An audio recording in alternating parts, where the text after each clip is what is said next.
Continue. We'll go back to where we were here. On the way to Avernum.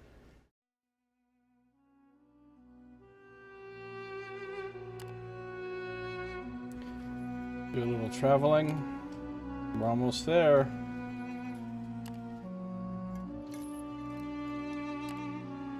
I don't want to force march, so I'm going to stop where we are. And camp.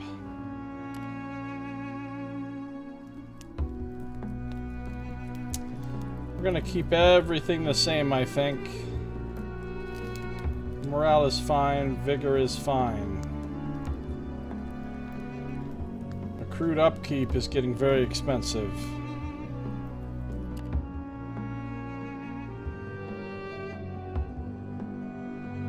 The night passes without incident.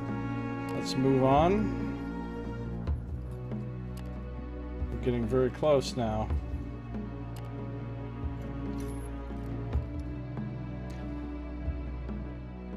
Nice piece of art here. The Comitatus climbs a broken ridge, and everyone stops a moment to take on the visage of Avernum, nestled atop and around a range of large hills several miles to the southwest. The chimneys of the many forges and smelters cast a dark shadow over the city, while the lava fields beyond the settlement provide a reddish sky for backdrop. It appears that crude roads meander among the hills here, probably leading to the mines and quarries you had passed in the last day or so. Time for us to part ways for a while, Vagrus. The voice of Sidarius makes you jump a little. For a large fellow wearing heavy armor, he managed to creep up on you somehow. He is standing beside you, gazing at the horizon. I have to make my way into the city alone. My reasons are my own. But before I go, I have a proposition for you. His voice and stature tells you that there's not much point in arguing. You are well aware, of course, that my contingent was betrayed and ambushed out in the wasteland where we met. During our trek back here, I have come to the conclusion that whoever betrayed us had to be someone involved in the investigation I led in Avernum before setting out from the city. Even though I have some ideas where to start looking for traitors, the implications of this despicable betrayal are too severe to attempt meeting it head-on. I require secrecy and guile. Most of my remaining allies in the city and I are too easy to track or recognize, and those responsible could easily make evidence disappear if I am revealed to be alive.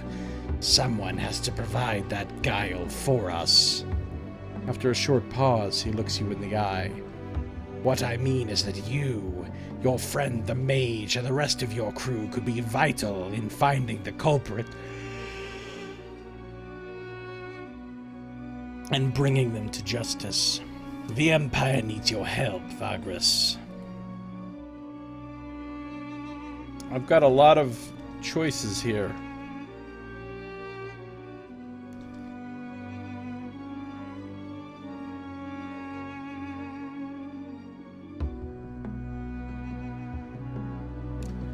What exactly does the betrayal imply? It implies people in high places, Vagrus. Possibly the highest in Avernum. It may be that officers of no small importance in the city were corrupted. But be not disheartened. Sir Gorod teaches us that such vile sin must be rooted out, no matter how high it reaches, and no matter the cost. Nevertheless, this must be approached with caution and a certain kind of secrecy that I and my allies do not possess due to our station. Tell me more about the investigation you led in Avernum. I do not want to say much here. Suffice to say that I was summoned to the city by elements of authorities there to take a leading part in a series of investigations into abolitionist activity. Yes, Vagrus, do not look so surprised. Slave lovers. Their despicable activity resulted in a whole group of these ingrates escaping their bonds and devolving into banditry, preying on good citizens of the Empire, on Comitati, on people like you and your crew.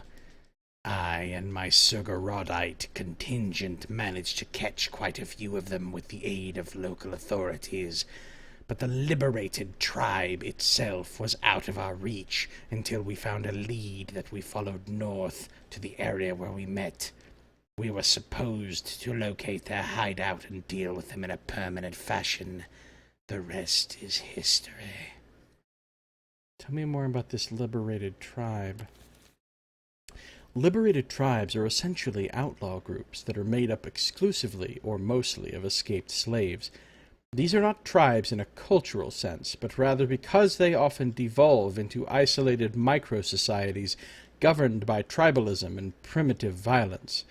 Yet they are generally the only option for escaped slaves who cannot return to whence they came. These individuals soon learn that their fate is not much better in these glorified wasteland bandit gangs, despite the elevated rhetoric. Many who join these tribes have to go without the simple yet stable food and end up doing things they detest their former owners for.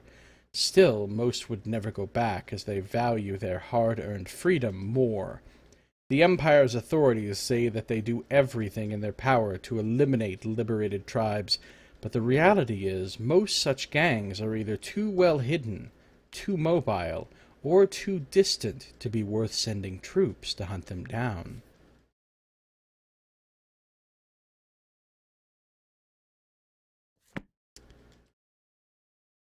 What kind of assistance do you require?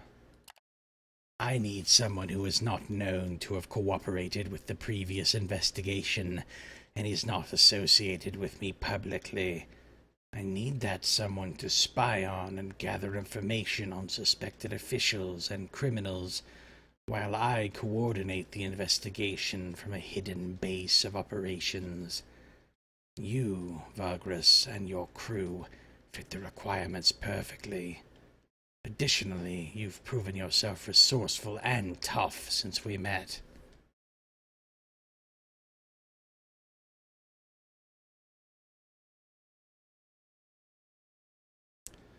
I'm not going to ask him for a price. I'm just going to do it to earn his friendship, essentially. I'll help you. Sidarius seems to be somewhat surprised, perhaps disappointed even, for a brief moment. Then he flashes what passes for a smile on him. Very well. I was nurturing hope that you'll be willing to aid the Empire in this perilous predicament. We will struggle side by side, just like we did near the voiceless lake, Vagrus. And I can assure you, the Order of the Black Sun does not forget loyalty and dedication to the Empire. He slaps you on the shoulder. Now let us part ways and follow my plan. So what is your plan? The plan for now is to make our ways into Avernum separately, so that you won't be associated with me at all. Rest assured that although they do not expect my return, the traitors would be informed at once had I turned up at the city gates. So I have to find an alternate way in. I will send for you once I'm settled in. Someone trustworthy shall appear and guide you to my... The next word makes him cringe. Hideout. We'll talk about your tasks there. You ask him about the belongings of his former comrades. The knight frowns. That may complicate matters somewhat. He looks thoughtful.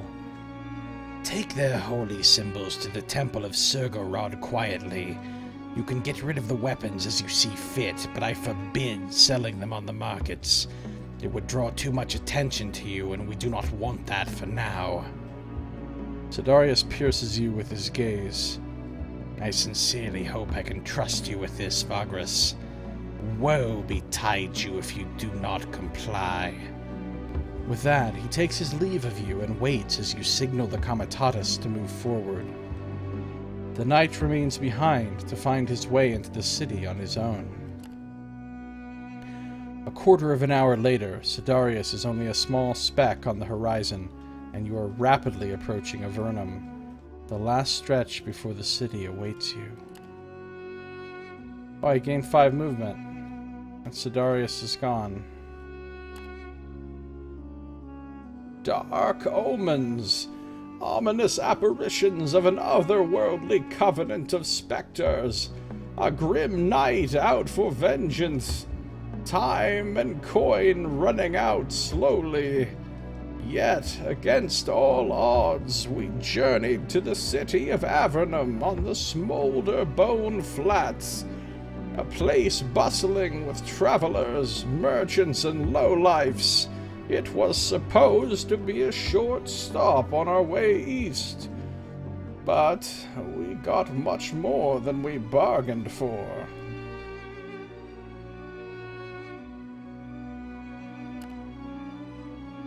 Let's get into Avernum. Look at all these places. Takes 20 movement to get there.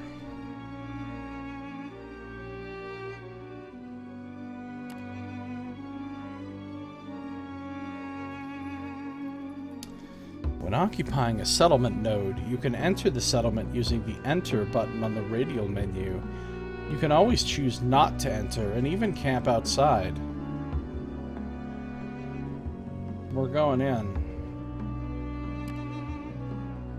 Ooh, look at the art for the city of Avernum.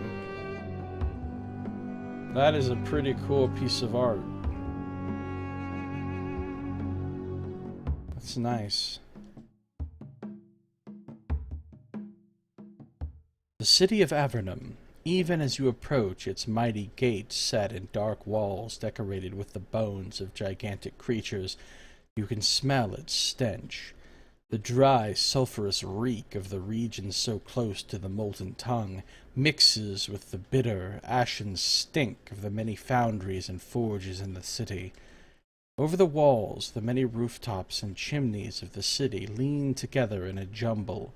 Buildings on the lower part of the hill are more dilapidated, while the ones near the top are in better condition in general, with a walled-off villas here and there. A group of guards stops you as the Comitatus moves ponderously under the gate arch. While your cargo and men are being checked, you can see several grim, black-clad legionnaires of the Avernus Legion standing guard close by, beneath the gate towers, looking at you. "Gate tax is 2 coppers, the head guardsman says after getting the confirmation from his men that everything is in order.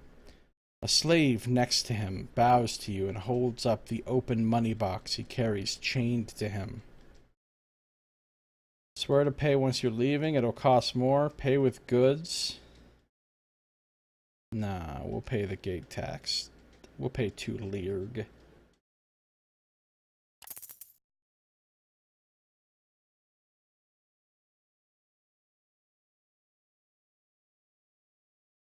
Having passed under the wall to the city gate, you arrive at the cobbled plaza on the inside. Without delay, you head toward the Mansio, the large city inns for Kamakatati, to set yourself up there and have some rest after the arduous journey. In an hour, everything is settled. Your beasts are stabled, your cargo is unloaded into a warehouse, and most of your crew is resting already. Mansios are great inns in towns or cities built to house Kamatati and other groups of travelers. They are often circular, with a spacious plaza in the middle and stables all around it to house all kinds of beasts of burden. The outer circle is jammed with service buildings such as taverns, bawdy houses, gambling dens, and rooms for rent. Mansios can be quite varied depending on who runs them, but most of them have all the basic services required by travelers. Commerce often converges in these establishments, but they are far from a marketplace. Usually, supplies and slaves can be acquired there, as well as beasts of burden. Also, people who have news and rumors gather in the halls of Mancios, so whoever wants to learn of other lands goes there. What is a statio? Statios are great inns alongside roads, built to house comitati and other groups of travelers. This looks exactly like Mancio. Mancios are the ones that are in the towns or cities. Statios are the ones along the roads.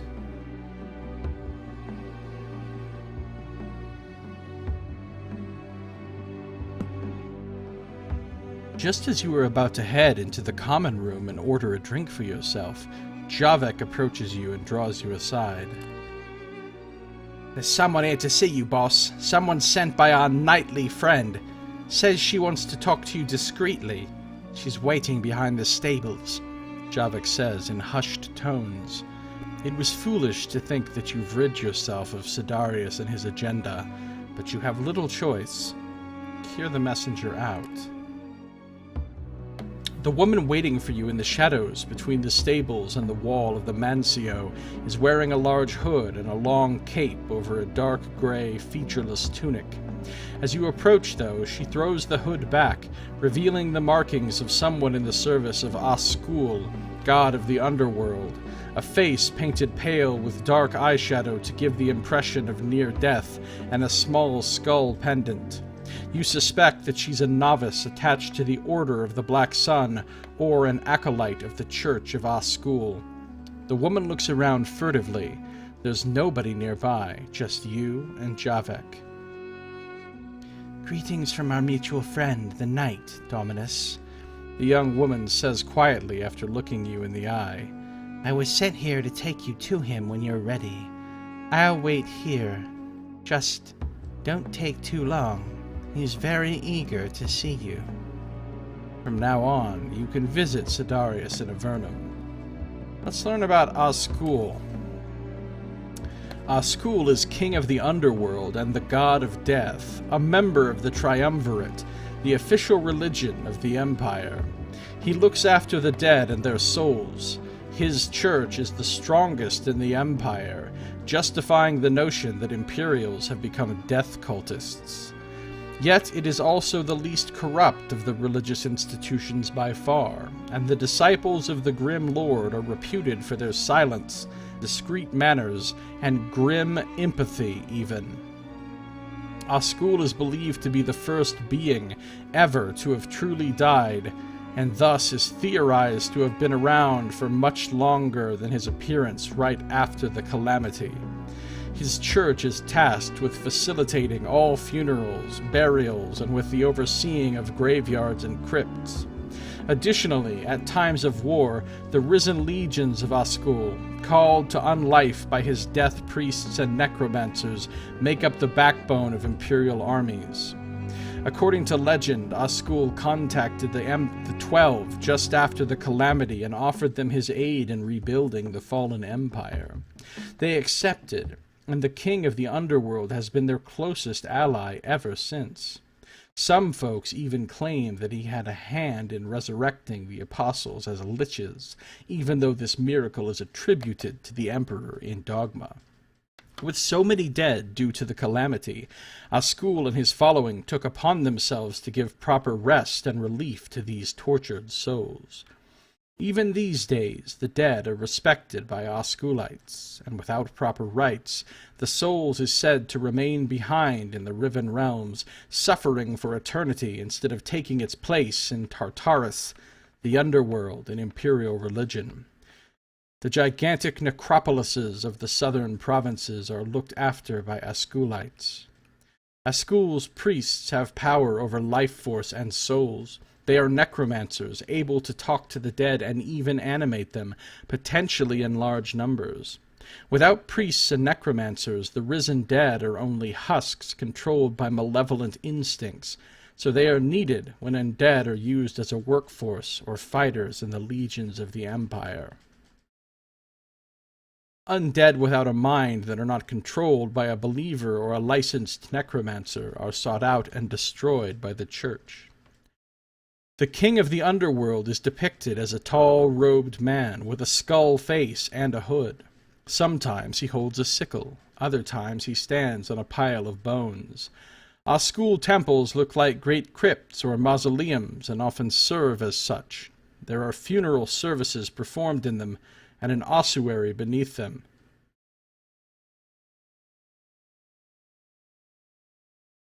White marble is often used for building materials of our school temples. Our school is closely connected to the Order of the Black Sun and the Nosferatus Sisterhood, both pillars of the Empire, Fulcimus Imperium. And the Church of our school.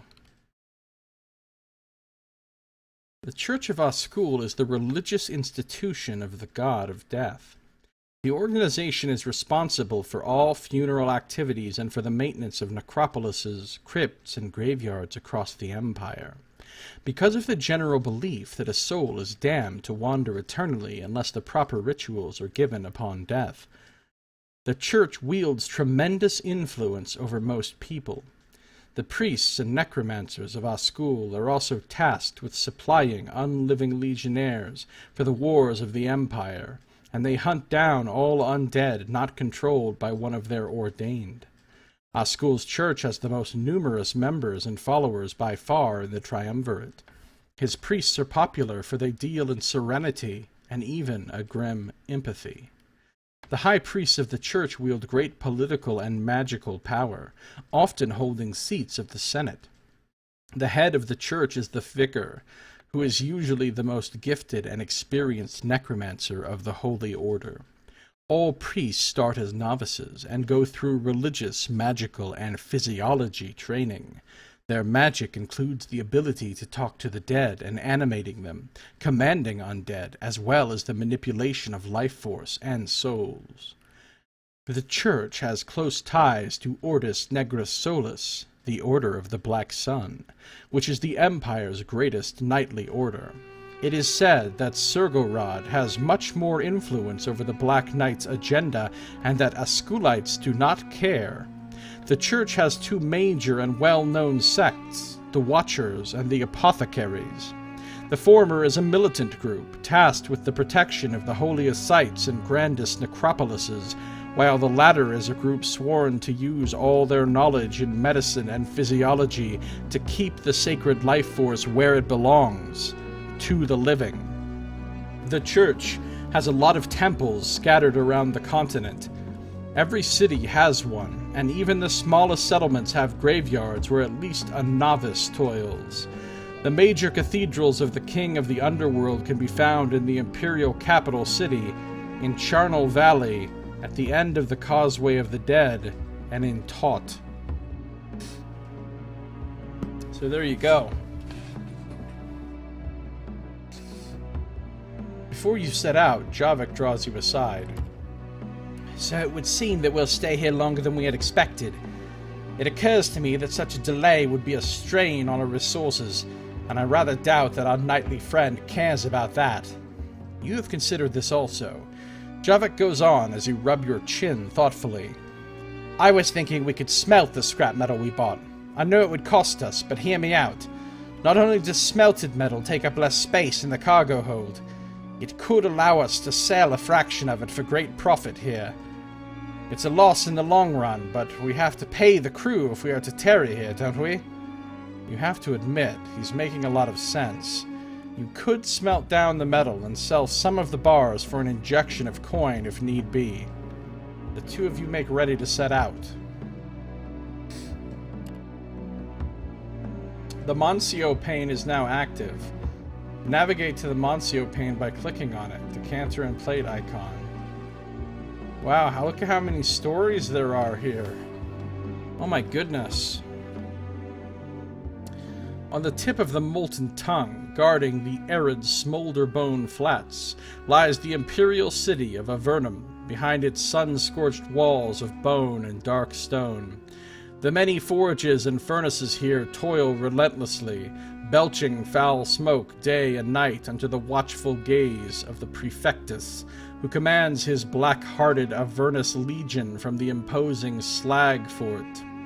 Many comitati, merchants and grifters flock to Avernum in the hopes of finding trade, rest, or work.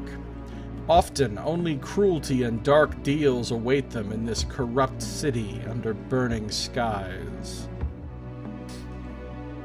Sounds like a nice place.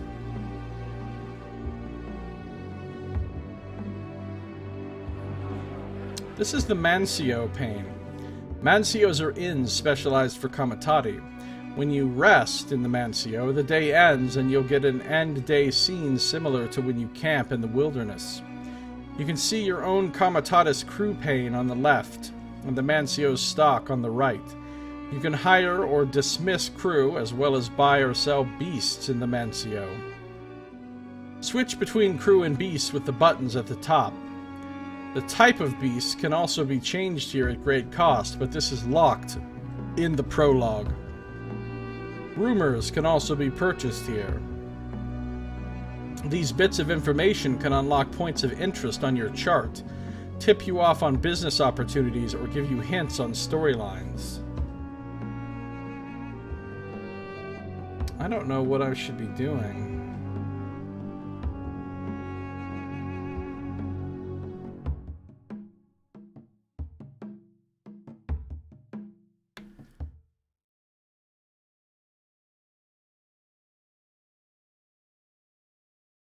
I can sell my slaves or buy more. I can hire more scouts.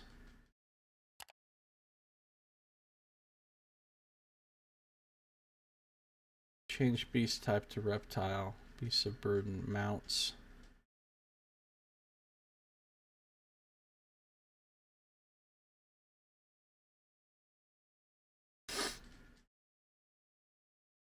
If I wanted to carry less cargo, I could.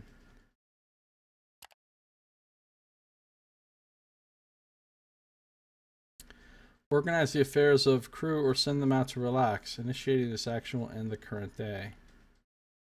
I don't know what I'm supposed to do.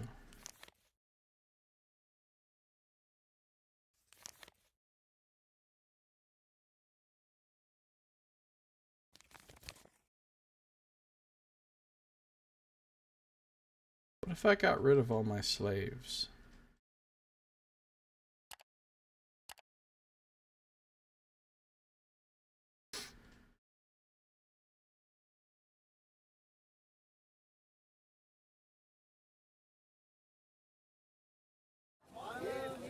Here's the market. They have beast fangs, beast hides, which I can sell for 3. Bogweed. Bones, copper, grain, herbs, iron, ivory, marble, mushrooms, obsidian, obsidian blades, pottery, salt. Scrap metal I can sell for 1 and 6. Spices, stacks of supplies. Tin.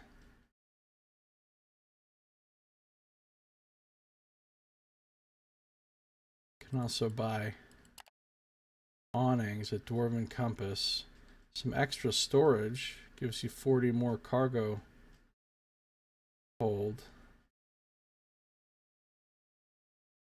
Protected harnesses gives you more cargo and the beast eats less. Looking glass gives you more scouting base. I mean, I don't know what I should do. Let's get some rumors. Savages, they are said to live nearby.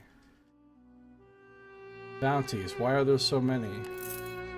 Hidden outposts, is there something to be had? We're gonna get all of those.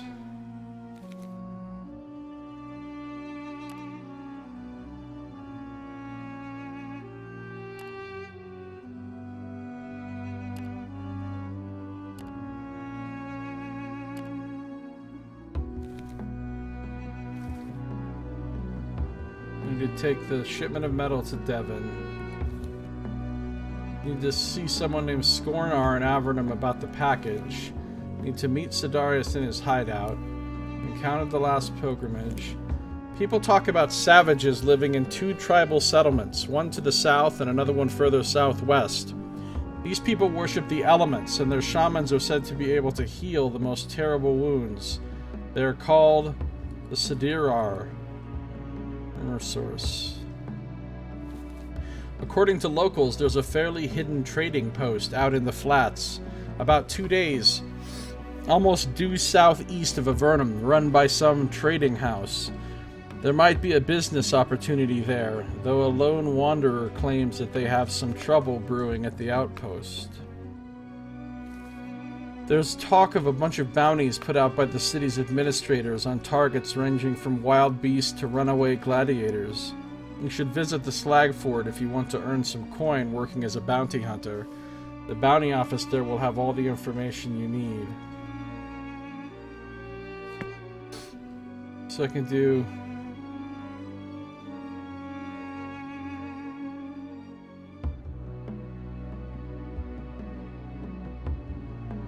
Man, I don't know what to do.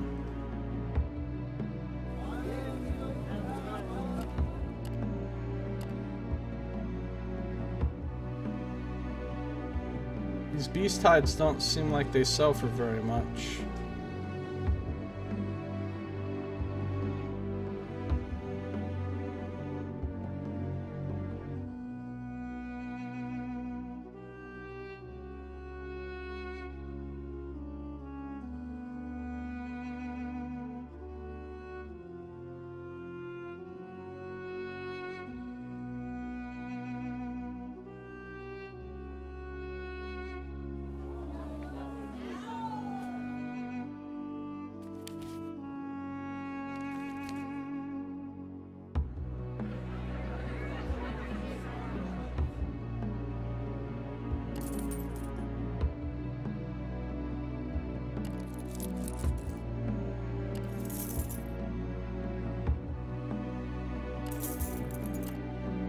What if I sell all my slaves? Now we're gonna eat less. Now I have a bunch of money.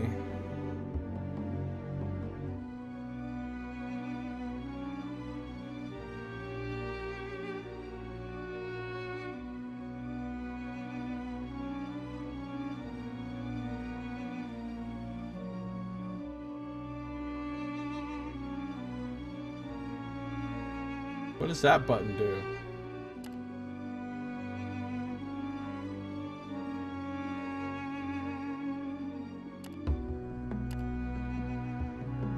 Let's grab 10 workers.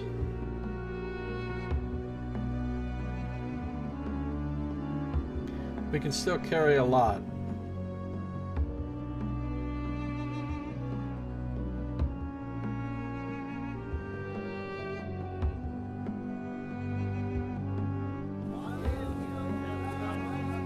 Sell these beast hides. Sell this ivory.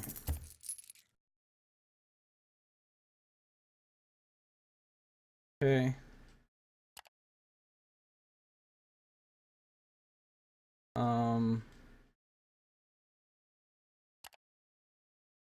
Do I want extra storage? Not really. I don't really need it.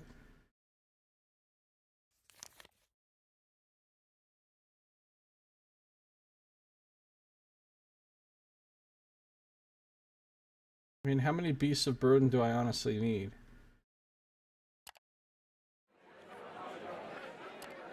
I could sell a beast of burden for a lot of money. And then, yeah, we would lose some cargo space, but we'd also be eating a lot less food.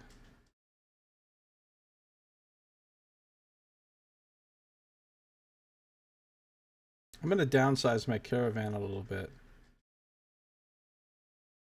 I don't know what we're doing with this wandering old man either. Now we have a lot of money. We're eating less food. We can't carry as much stuff.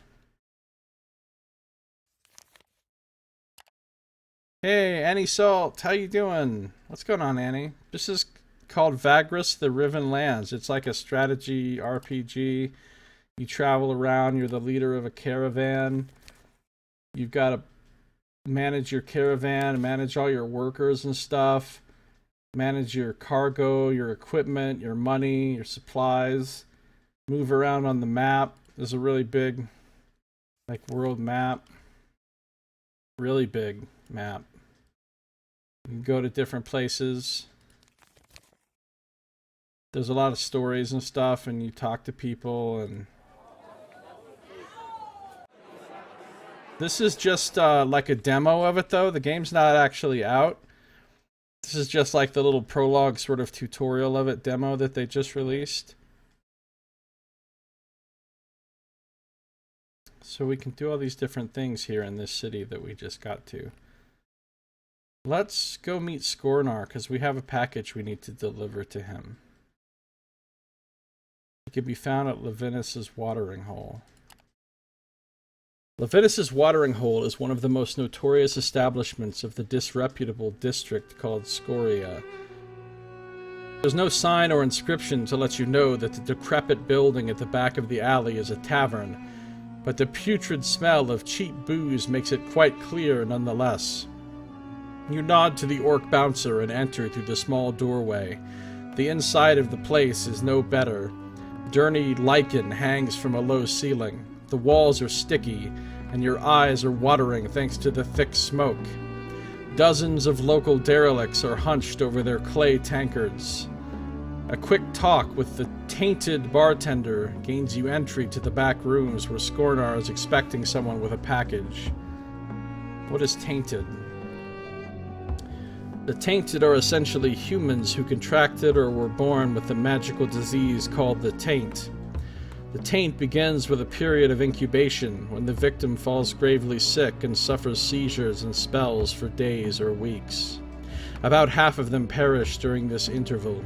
The transformation starts after a day or so following the initial seizure, and the changes remain for life, though in some rare cases further changes manifest later.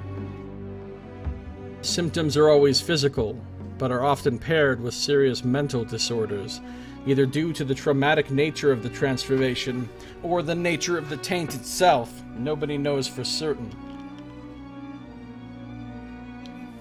The most common symptoms include skin color and texture change, fleshy growths, boils and scars, enlarged or shrunken body parts, almost never symmetrically, and the merging of the physical aspects of different species. Part beast, part human mutants are fairly common.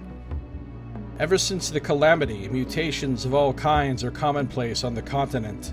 A correlation between the arcane powers unleashed by the Cataclysm and the mutations has never been validated by sages or magic users. Nevertheless, everyone believes there to be one. There's no telling how it spreads or why it attacks the ones it does. Its workings have eluded medical science altogether. These days, every third human on the continent is tainted. Children between the ages 8 and 16 contract the disease more often than adults. Children of tainted are often born healthy, while healthy parents can produce tainted offspring. Though high society still shuns these unfortunates, they have become so common that most people don't even notice them, and a lot of the tainted can live full lives. Since apparently proximity does not aid the spread of the taint, pogroms against the tainted generally ceased all over Zarin a long time ago. Interestingly, no other race seems to contract the taint, though there's rumors of elves getting tainted and dying of it, or killed by their own people.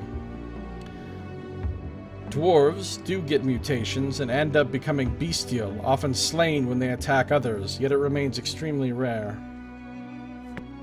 Alright, we're going to talk to Skornar.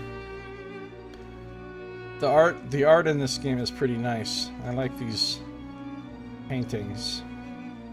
Time to deliver the package. A sleepy-looking Dajmahan guard lets you into a back room through a curtained doorway, but Javik has to stay outside. Inside, several motley individuals are playing cards. One of them, a tall man with red hair and beard, rises and sends the others out of the room with a wave of his hand while offering a seat to you at the table. You take a moment to look each other up and down before you comply. Skornar is a large man with broad shoulders, long limbs, and a thick red beard, contrasted by his boyish handsomeness. He is clearly not of imperial origin, but if you had to guess, you'd say he wasn't born on the continent. Foreign symbols cover his arms and neck in the form of tattoos. He's wearing a bronze breastplate, and the white-gray fur of a predator is covering his shoulders. An impressive bearded axe with an iron head leans against the wall next to him. He makes no threatening move, yet you can feel he is a dangerous man. "Welcome, Vagrus! I am the one called Skornar the Blue-Faced," he says. You do not mention that his face appears to be the human color. "I've been expecting someone with a delivery." He sits down across you and pours both of you some ale, smiling. "Can I have it now?" I hand him the package. Oh, I gained some insight for that. Skornar smiles mischievously as he unwraps the small leather package and carefully observes a golden ring, decorated with silver symbols. He wraps it again and pockets the package. "Just checking if it's genuine. More for the craftsman's sake than yours," he says upon seeing your quizzical expression. He salutes you with his own mug and drinks up. You join him. "I am grateful to you, friend, for your part in this. I am sure Narbo compensated you somehow. However, you might want to do business with me later nonetheless. You'll find that I can help you with a lot of things in this city. I have to leave now, but I'll see you around, aye?" With that, Skornar leaves the room through a side door, and you rejoin Javik, going back to the common room. You leave the watering hole for now. So, we can go back and talk to Skornar again. We could seek out the foundries, go to the fighting pit, explore the city, visit the slag fort, enter the temples. Man, there's a lot of stuff we can do here. We could buy some cargo that we could try to then sell. Scrap metal.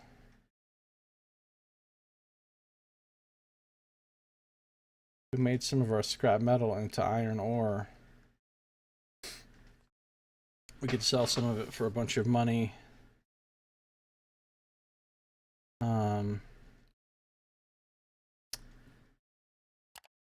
Buy some better equipment.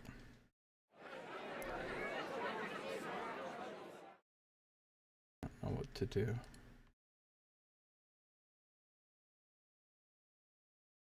Let's seek out the foundries. Actually, you know what? Let's go back and talk to Skornar some more. He said he can help us a bunch. You see Salt? Salt! The most well-known spice, often mined at great effort. All of the salt.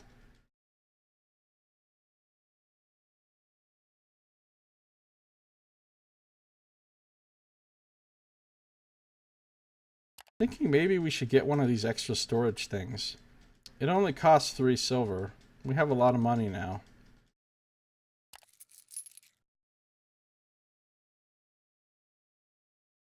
I don't know where it goes.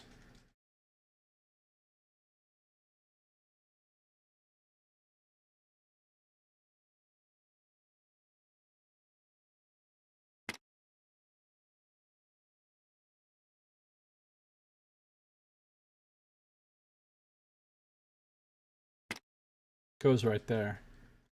And we can put our awnings back on as well. So now we can carry 300.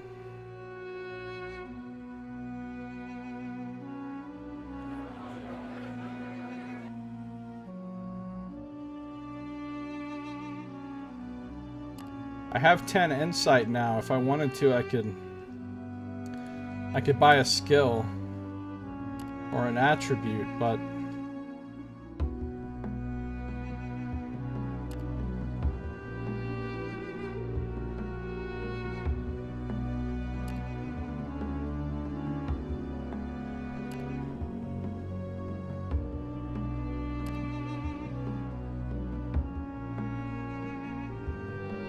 I think I'll just hold off for now.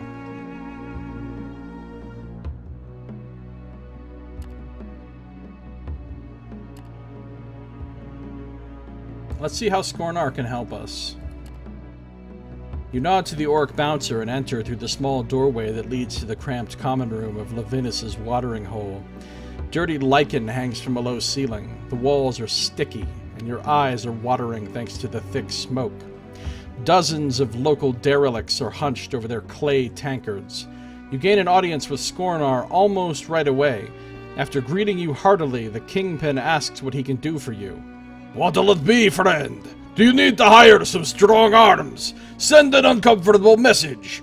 Sell something is too hot on your hands. I'm your man.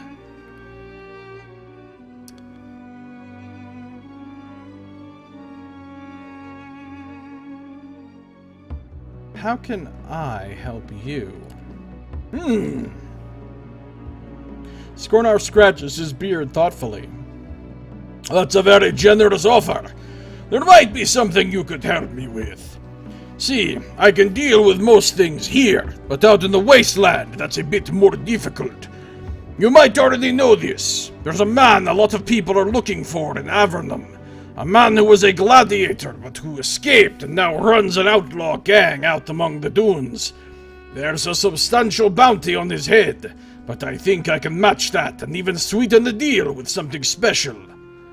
He smiles that mischievous smile of his when you ask him if a severed head will suffice. You misunderstand. I want the man alive. He's worth much more that way. I accept your request. I'll deliver Covius alive. Anything else, friend? Why are you called the Blue-Faced? I'm sure you figured out already that my face ain't blue, says Skornar, chuckling softly. My people are from a very far realm, Vagrus, over the seas to the north of this continent, and even further. I do not believe that any more of my kind live in your empire. But I came here when I was a lad and ended up staying. But before that, I roamed the seas with my clan, wishing to raid and pillage my way into fame. And when we first set out, my cousins and I, well... Skornar drinks from a mug and smiles nostalgically before going on. Haha! I did not take too well to the sea at first, let's just say that. My people are fond of giving nicknames to warriors for their deeds. I got blue-faced in those first sailing days, and the others never lived long enough to give me another, better one. But that's fine. I like this one well enough. You nod and raise your mug at his health. Barter with him. There's things he can sell and other things he'd buy off of you. Alright, let's see what you've got. I'm interested in salvaged goods from the wasteland. Or was there something you needed? Slaves taken from the market, perhaps. Not the shitty kind, but good, strong ones. Or perhaps some reefers of weed. I supply for most of the city. I could sell the Dwarven Compass, but I'm pretty happy with keeping it. I could sell the arms and armor of the dead Surgarodites. I could buy some bogweed for 4 leerg. I could buy some slaves. I could refrain from bartering at this time.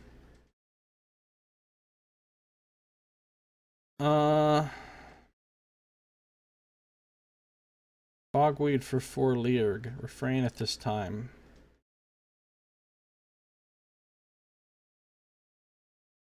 Take my leave for now.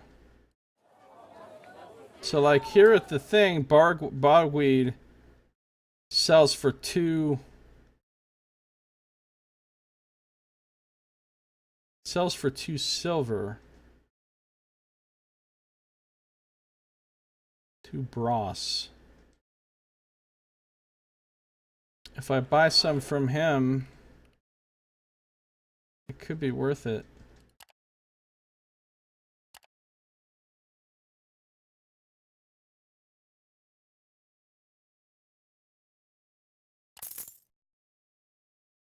So that cost me 4 leerg.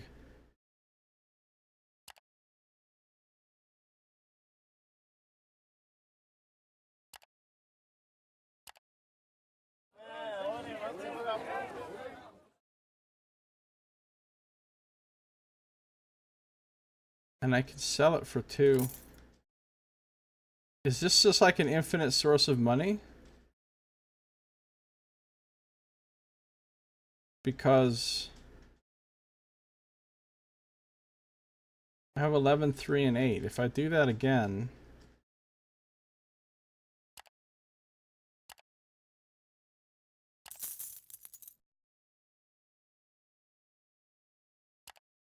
and 3 and 4.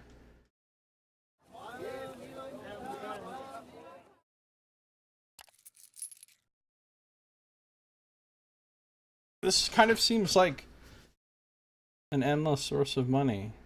Maybe I'm missing something.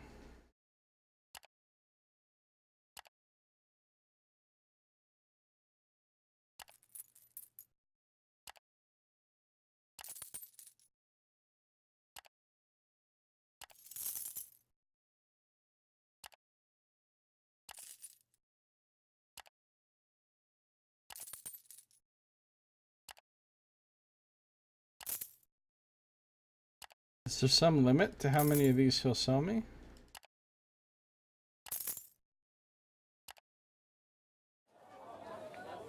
Found an exploit.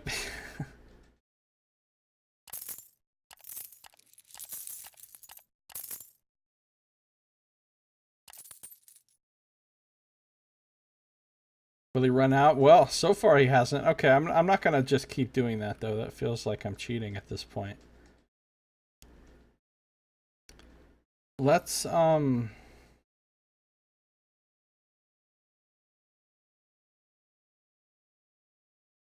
seek out the foundries. They're open for commissions.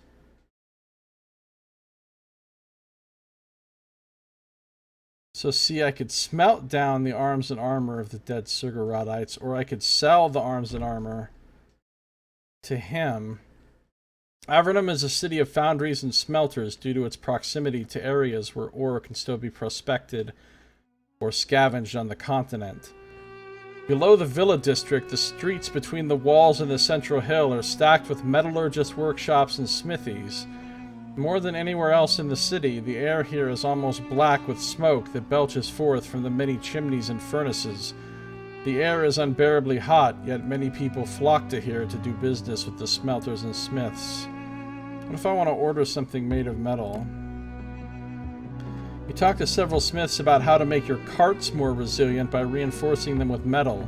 Eventually you come to an accord. You'll provide the metal and a fee. It will take a few days to complete the task.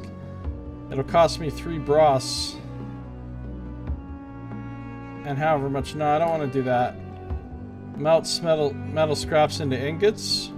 Smelting metal scraps will free up precious cargo space, as it's much easier to pack and store ingots, and you can sell those just as well when you get to Devon. You only need to pay a small fee to the metallurgist each time they smelt your scraps.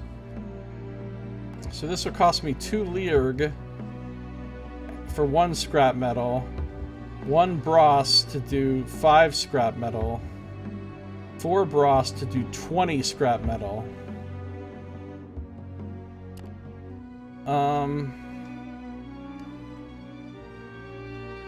Okay, let's hold on a second. I have 48 scrap metal.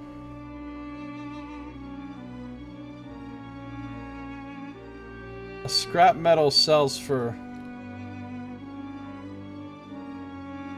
1 and 6. But a piece of iron sells for 5 and 6. So I don't know if it turns them directly into pieces of iron, but let's melt this stuff down. So we'll do 20 of them. Smelting yields iron and copper from the scrap pile. Take your ingots. Oh, I got 20 iron and 5 copper. Alright. Let's smelt a bunch more. Iron and copper. Iron and copper. I mean, I might as well smelt them all.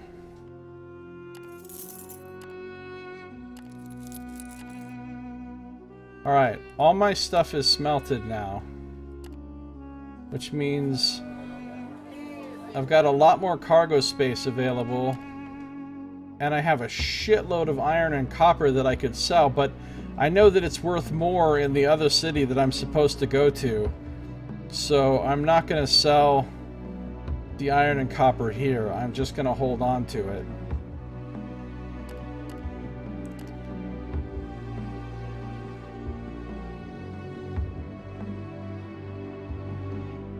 I wonder if my codex tells me anything about imports and exports from these towns. So this is Avernum.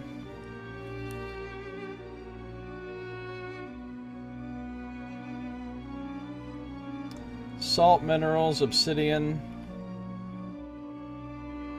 forges, smiths. I think the next place we're going to go is... I think Devon is where we're going.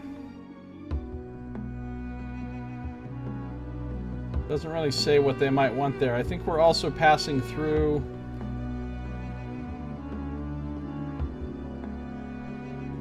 I can't remember now.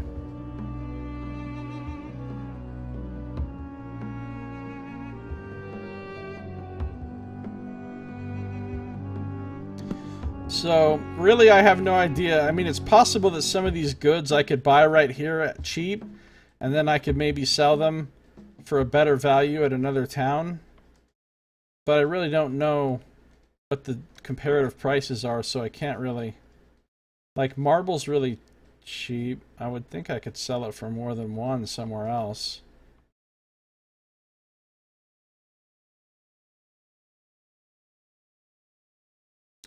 But I'm not going to take the risk, and I'm also not going to fill up my cargo with stuff that might not even be worth anything later. So...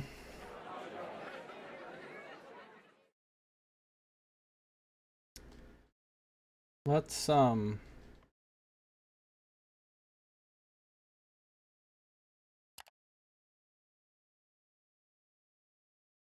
paying 3 silver a day to my crew now. If I buy another fighter... Fighters only cost 2 copper a day. I'm gonna hire another fighter. So I have 5. And... I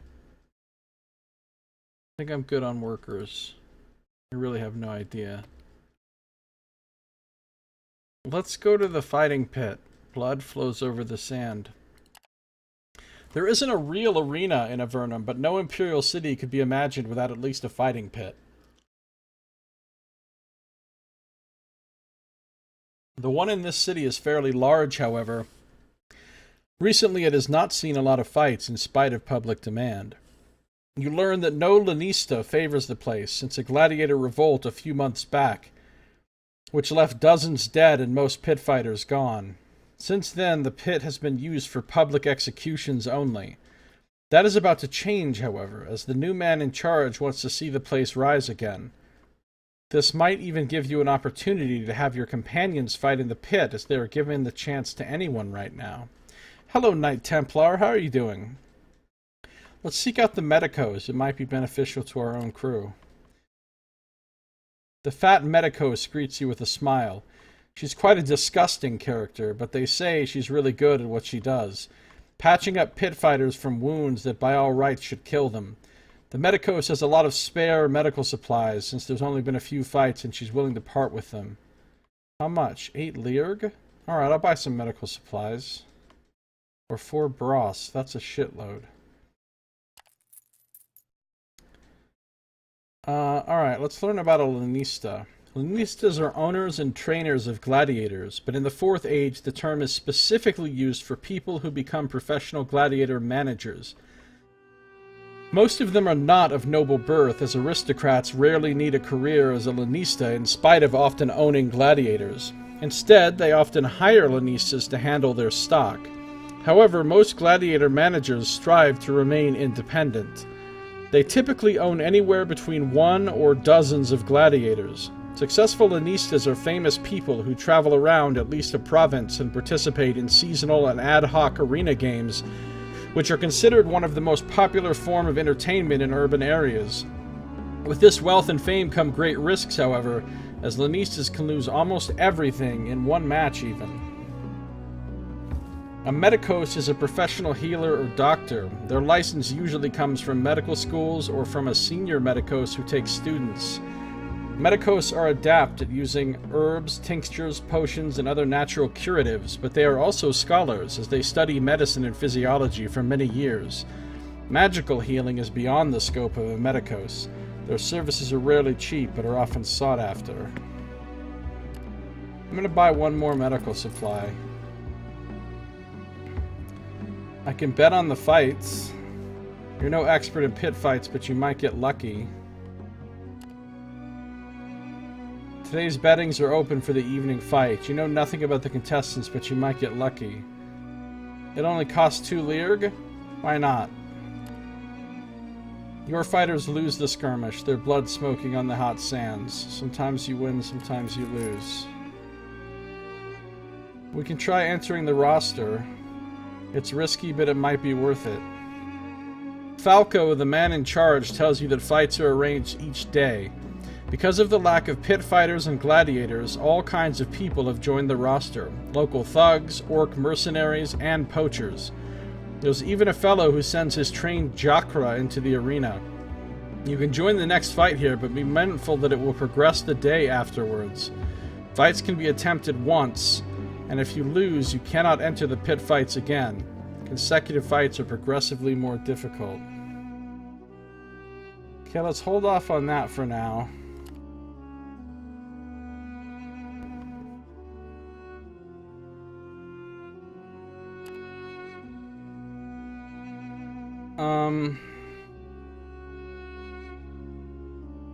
Let's go to the Temple of Surgarod. The vengeful god might grant you boons or curse your enemies. We have the belongings of Sidarius' companions to deliver here. The temple complex of Surgarod in Avernum is quite small compared to most imperial cities, but it's still a menacing sight to behold. Built of dark stone, clearly not from around this place, the buildings are covered with spikes and blades that reach towards the ashen skies. Furious-looking gargoyles, as well as sculptures of Surgarod, in the form of a powerful warrior in spiked armor, riddle the frontispiece. Inside, darkness covers all, and only red candles provide some meager light. Novices chant in shadowed alcoves, their grumbling voices adding up to a constant angry prayer. A priest steps out of the pitch dark and stops you. His painted face and black attire gives you the shivers. What is it you ask of Surgarod, the Raging One, Lord of Vengeance and Master of Curses? A modest contribution to the Church, and you shall receive the power of retribution. I can sacrifice one of our mounts? I can spend a Bros to get power from Surgarod. I can ask him to curse my enemies. I can inform about Sidarius, which we're not going to do. I'm going to deliver the belongings of the dead companions. Would you give them all the looted weapons and armor, or only the holy symbols and personal belongings? Only the holy symbols. The priests growl a short blessing and assure you that Surgarod will not forget you returning the belongings of his lost servants. You thank them before leaving.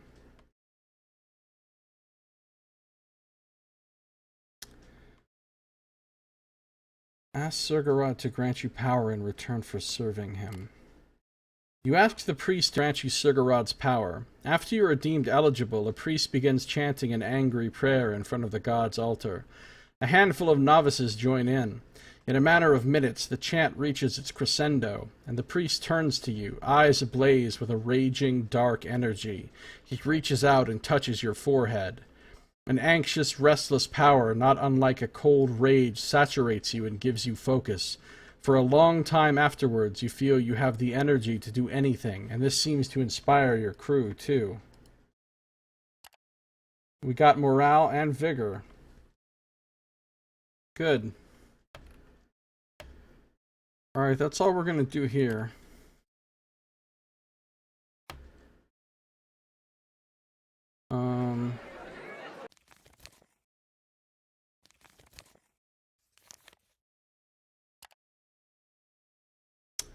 Morwen is still wounded. I don't know what to do about that.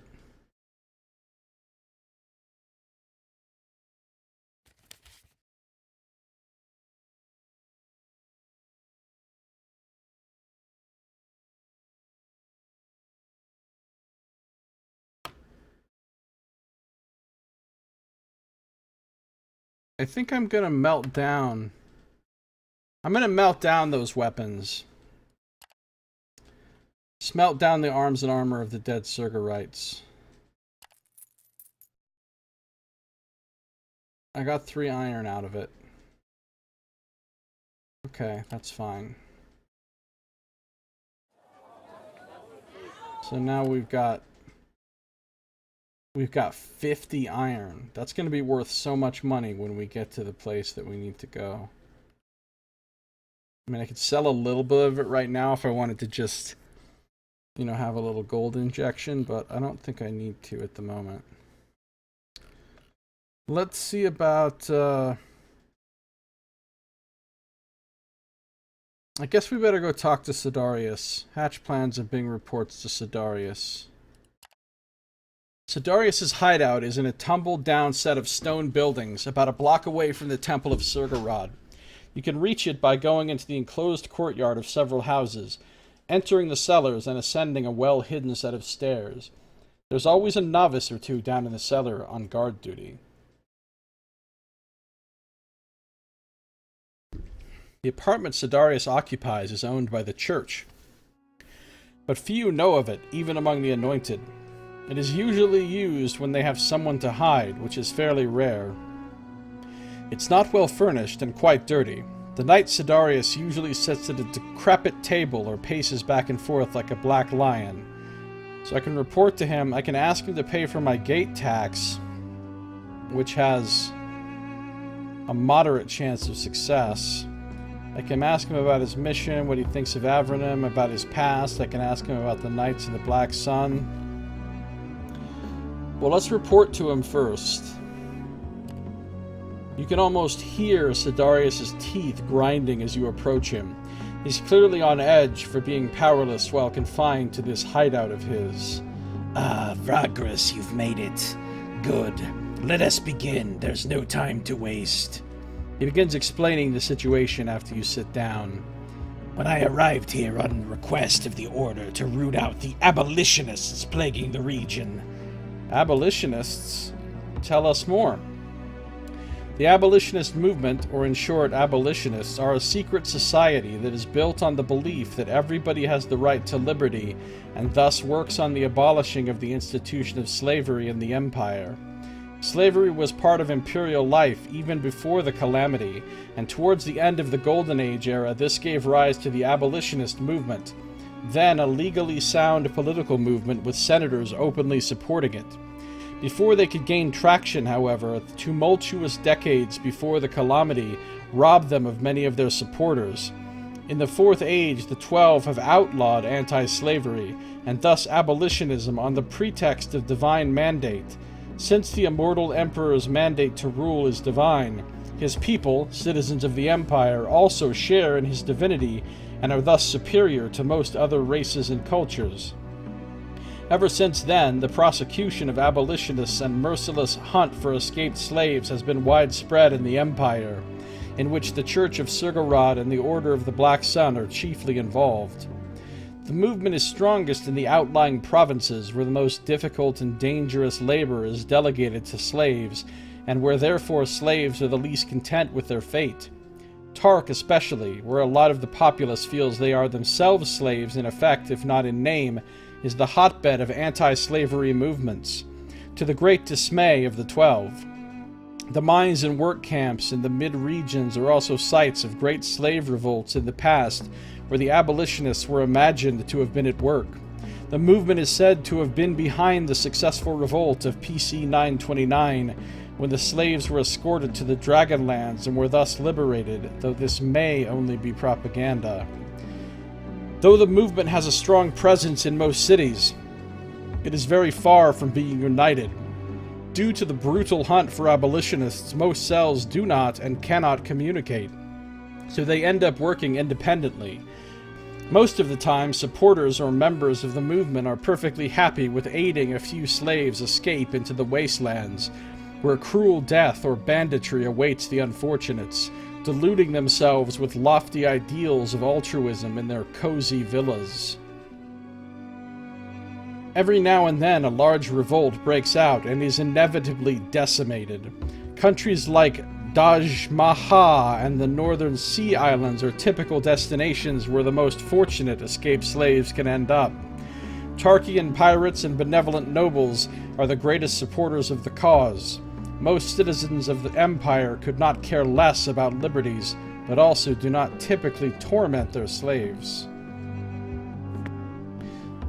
To root out the abolitionists plaguing the region, we assumed that they are no more than well-organized gangs laying ambushes on travelers out in the wasteland. Perhaps some idealists and bored aristocrats in the city aid escaped slaves that join their ranks, but nothing more. A nuisance. Now I am absolutely sure that quite a lot of powerful people are involved in this whole mess, since they had the audacity and resources to set a trap for my contingent. That required coordination between the slaves and the slave lovers. Therefore, I conclude that the people my initial investigation was involved with had to have been involved with the abolitionists. You need to find them and learn all you can about what they are hiding. Because we are dealing with powerful people, you need to apply subterfuge. There are 3 sources you have to investigate. These 3 targets were all close to the lead that guided us into the ambush up north. Who is my first target? Our first suspect is Assistant Magistrate Galudius Darrow. He was the one assigned to my cohort when we took up the investigation in Avernum. He coordinated with local law enforcement and served as a mouthpiece for the prefectus and his magistrates. I have no doubt that he has to be involved in some way. Getting to him would not be easy, but I figured something related to me and my contingent's fate would pique his interest. Therefore, go to the Slag Fort and report to officials that you have information about my fate. That will almost certainly get you an audience with Darrow. Tell him you've come across signs of battle and the remains of Sugorodites up north. When he asks if there was a Knight of the Order among them, tell him no. You ask him what purpose this would serve other than alerting him and his fellow conspirators. Well, you do not have the powers of a priest of Surgorod at your disposal, but you do have the next best thing, he says with a predatory smile and looks at Javek. Your friend stirs and seems uncomfortable, but nods. I can read his mind. This topic will surely divert his thoughts on the matter, making the scan much easier. Who is the second target? Next we have Centurion Vardus Pendius. Centurions are officers in imperial armies. Originally, a centurion led one company of about 90 to 100 men, but that role changed much later, and now they can lead groups ranging from companies to cohorts. Some of them fill in other important roles in a legion. Veteran centurions could count on a life of relative wealth thanks to their service to the Empire, but many went on serving in political offices.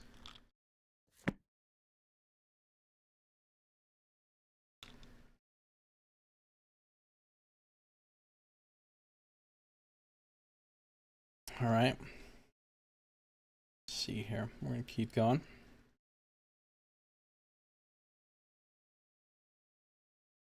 Next we have Centurion Vardus Pendius. A drunkard fallen from grace, the old soldier was key to the lead we got in our initial investigation. He had been tasked with leading a patrol in the north reaches between Arenas Negrus and the Molten Tongue.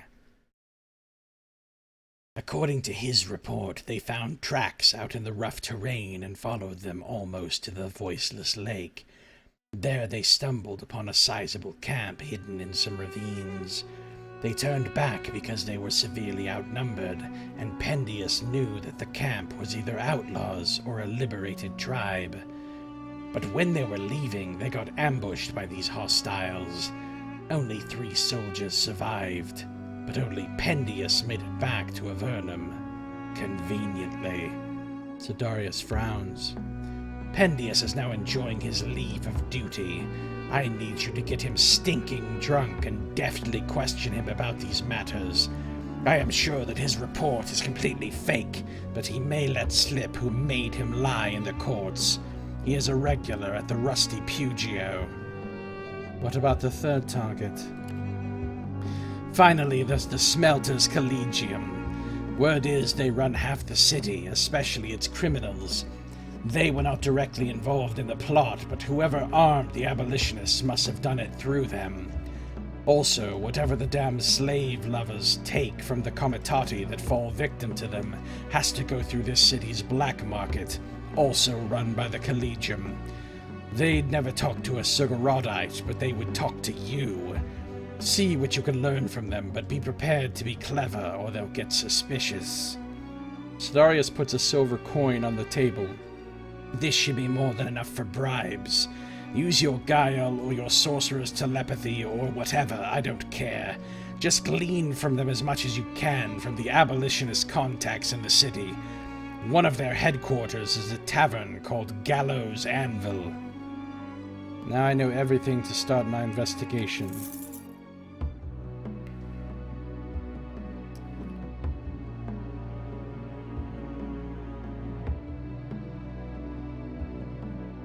Let's ask him more about his mission near the Voiceless Lake. Alright, we've heard that before. What's he think of Avernum? Avernum is an imperial city with a dubious reputation. Oh yeah, he's told us that before too. Asked him about his past. He's told us that before too. Knights of the Black Sun. He's told us that before too. Go over the details of the investigation again. Sidarius looks quite irritated due to your request. I tried to explain it to you as I went along. I went slowly. Bah, no matter. In short, I need you to investigate 3 sources in the city, each somehow connected to my previous investigation that led my cohort into a trap. The assistant magistrate was our liaison with the local authorities and must surely know something. Use your sorcerer to delve into his thoughts when you meet him. The Centurion was the one who provided the location for a supposed abolitionist camp that never existed. Get him drunk and make him spill who made him to falsify his report. Lastly, go to the Smelters Collegium and learn what you can about their cooperation with the abolitionists. Bribe them or spy on them as you like. You can do these in any order, but they'll take time. Hopefully you won't need to go over these details again. Let's ask him to pay for our gate tax. Success. The Black Knight looks at you in a way that makes you think he'll strike you, but then he frowns. That would be the honorable thing indeed. He mutters to himself and reaches into a drawer. He produces a leather pouch and tosses it to you. It is more than enough, I suppose. Consider us even. Pouch contains more than your tax. +1 brass. Alright, let's leave the hideout. Still a lot of things we can do here. Investigate. Visit the sorcerer. Okay, there's nothing else we want to do at this temple. Let's go to the Temple of Oxul, or Oskul, and see what's going on there. The king of the underworld is known to grant peace to his adherents. The Temple of Oskul, king of the underworld, is a small one, but the necropolis around it makes up for that in size. The whole district is quiet and looks almost deserted. Yet the utter silence of the temple grounds really astonishes you. Glum-looking novices in gray tunics work without a word. Robed priests whisper to each other in alcoves and in corridors. Reanimated undead shuffle towards some unsaid task. The inside of the temple looks like a crypt, too, with many wall slots for bones. Even the depiction of the god of death itself is a standing stone sarcophagus inside which is a statue of a giant robed skeleton. Yet for all their gloominess, the worshippers of Oskul tend to the dead and dying with great care, and are surprisingly open to questions and requests from visitors such as yourself. Let's ask about the bones in the city walls. You walk up to a priest and ask him about the bones embedded in the city walls. Are they maintained by the followers of the god of death, seeing how they are the remains of some long-dead beings? Is As-Skul not angry because these bones were not put to rest? The expression on the face of the robed priest is inscrutable as he begins to talk in a monotone, calm voice. The great king is not offended because not only do we tend to the bones, but they are considered to be resting. You see, these bones were taken here from the plains of bone, where they were lying for who knows how long, unattended, forgotten. Now they have a purpose. These remains adorn and empower our walls. They might not be interred or burned to ash, but were given proper rituals, and the great king gave permission for their use. It is no different from the way we use the corpses of those who give us permission, and of those who, well, of the enemies of the Empire. The Plains of Bone. Let's learn about that. The Plains of Bone is a rocky desert region of gray and beige sands and large piles of bones south of the jagged waste and southeast of the searing plains. Many creatures of the surrounding regions come here to die, so the place has a morbid look and reputation. Covered with small rocks and pebbles, the desert called the Plains of Bone is an abandoned, empty, grim place where the light gray-colored sand goes on forever. The air is very dry and the wind rarely blows. The stench of rot is pervasive and never seems to go away. Because the place draws dying beasts here for some reason ever since the calamity, a vast number of bone piles form natural sepulchres all over the plains. All these bones have been accumulating for hundreds of years. The innate curse of the region slows down their degradation to a point where one can find hundreds of years old bones still intact out in the open. When the calamity struck the lands around the great imperial city of Vagrus, only a dry, washed-out desert remained in place of the rolling plains and gentle hills there. The city itself was abandoned, and following the chaotic first century post-calamity, the Skortar appeared in and around Vagrus. These despicable, savage man-scorpion mutants renamed the place to Scorpinar and began their reign of terror over the plains. They used the bone and ivory of the plains to craft weapons and tools and have proven impossible to exterminate. The Plains of Bone is a veritable graveyard of creatures both large and small. Often, very old dragons come here to die too, and challenge anyone they find there so that they would fall in battle. Those who dare risk entering can come back with a lot of valuable bone and ivory, but only if they do not run afoul of the Skortar or some dying monstrosity. Such prospecting is frowned upon by the authorities in general. As it was proven, it provokes the ire of the man-scorpions, who in turn raid nearby realms. So this is where they brought these bones from, that you see embedded into the walls here. Thank the priest and take your leave. Let's ask about As-Skul. You ask a friendly death priest to tell you about the king of the underworld. They are quite used to these requests, so he immediately shifts into a lecturing register. As-Skul is the god of death, king of the underworld, who we call the Great King, for he is the greatest of kings and rulers, ultimately ruling over all monarchs in death, except perhaps the emperor, who is thought deathless. The elder god of death was Tanat, who disappeared along with his pantheon after the calamity. As-Skul appeared and took over Tartarus, the afterlife realm where the souls of most mortals go after death. The Great King is thought to be the first of the dead because he is said to have died before any other being in creation. He has thus unmatched power over those that die. But As-Skul is not an angry or evil god, no. He is the caretaker of souls and the one that gives peace to mortals after they die. Our duty is to administer the proper rituals and ensure that everyone gets their deserved respect upon leaving this world. Tanat was the elder god of the underworld who looked after the souls of the dead. According to ancient lore, Tanat was the chieftain of a clan of gods called the Tanatians, and became a grim deity after accepting the task of overseeing the dead from Zin, king of the elder gods, in a joint effort to stabilize the chaos of creation. Thus, he became the ruler of Tartarus, the underworld, a dark and foreboding place.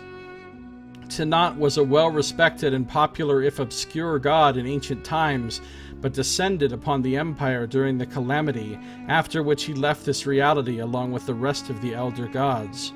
Askul, a former resident of Tartarus, overtook Tanat's duties and powers after the calamity. Tartarus is the imperial name for the underworld. In ancient times, Imperials believed that when someone dies, their soul goes to Tartarus, where it is judged by Tanat, god of death and keeper of the underworld. Unfortunately, the realm of the dead became a prison for many beings unwanted by the elder gods, with the first demons among them. Thus, Lower Tartarus has formed into a bottomless chasm called the Abyss, where these terrible things are chained. When the elder gods disappeared after the calamity, the demons occupied much of the Abyss. Unsupervised and out of control, they started attacking worlds and made plans to free their progenitors. Askul, the new god of death, took over Tartarus and has looked after the souls of the dead ever since. Tartarus is a grim and foreboding place that few planeswalkers see and live to tell tales about. Feels kind of like hell. Let's visit the Great Ossuary. The Great Ossuary is a system of labyrinthine tunnels and great dark halls carved into the earth and rock beneath the necropolis. Many of the more wealthy are interred here, as it is believed they are closer to Tartarus and Askul this way.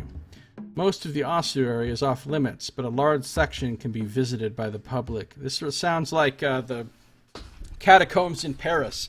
There's these huge catacombs underneath Paris filled with like millions of bones, and you can go down there and tour it. It's really cool. It's really creepy. There's just like ludicrous numbers of bones down there. You walk through vast halls lit by 1,000 candles and filled with the remains of thousands.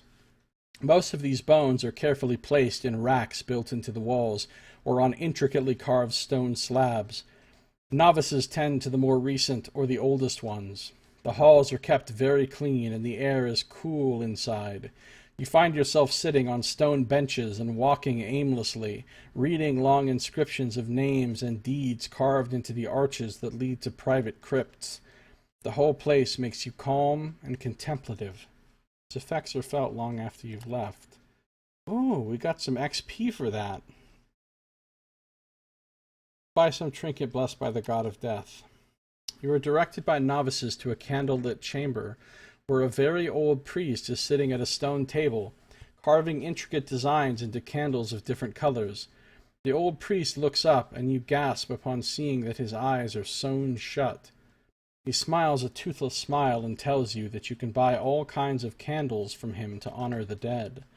When you tell him you'd rather buy something that aids the living, he reaches into one of the clay jugs here containing stacks of candles and puts a black one on the table. It is carved into the form of a robed and hooded skeleton. This is a candle that was blessed by the great king. For 1 silver, it may protect someone if lit.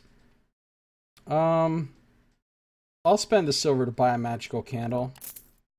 A candle of the dead. Let's leave the necropolis. So, we've got ourselves 12 medical supplies. Equipment. I don't see anything about a candle of the dead, though. Listed.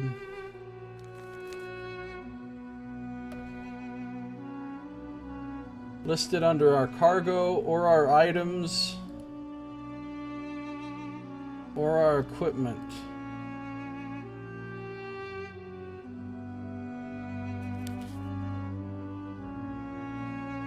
Oh. It's an item that one of our companions can equip. It gives bleed resistance and magic resistance. Black candle carved to look like a hooded skeleton and blessed by the priest of Askul, god of the underworld. When lit, they protect the wearer from harmful magic. Perks granted Die Hard.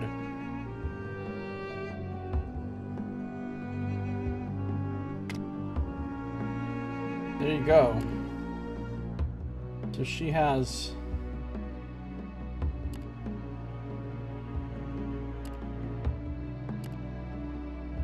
+40 insight to raise her level of prowess.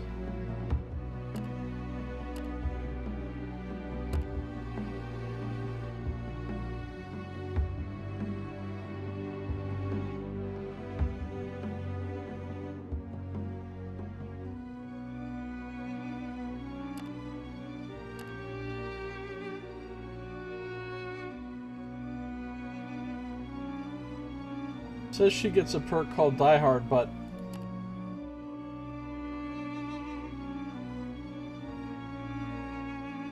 I don't see anything about it.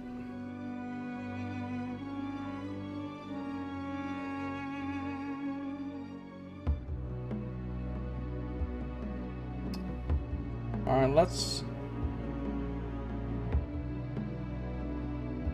visit the sorcerer. They say a powerful sorcerer lives in the Villa District.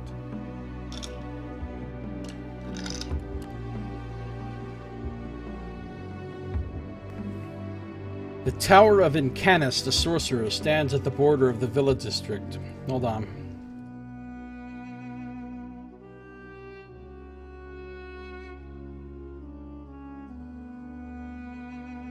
Okay. Overlooking the streets and alleys filled with foundries and forges on the northeast side of Avernum. Half engulfed in smog, the tower stands much taller than any building nearby. The soot-covered walls made of black stone are so smooth that it looks almost seamless.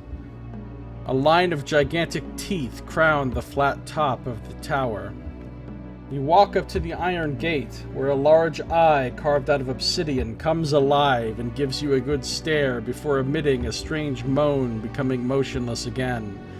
The gates open slowly to reveal a spacious antechamber. The roof is supported by black, smooth stone pillars. Magical lights float sleepily around like fireflies. There are sofas and chairs here, enough to seat a dozen guests in great comfort. The imposing figure of Incanus stands motionless in the center of the antechamber and greets you in a monotone voice. You can't figure out if he's bored or simply lacks emotions in general, but he's courteous and very perceptive. You can only feel his piercing gaze from under the large hood of his crimson robes. There is something on your mind, Vagrus. Something you hope I'll provide a solution for.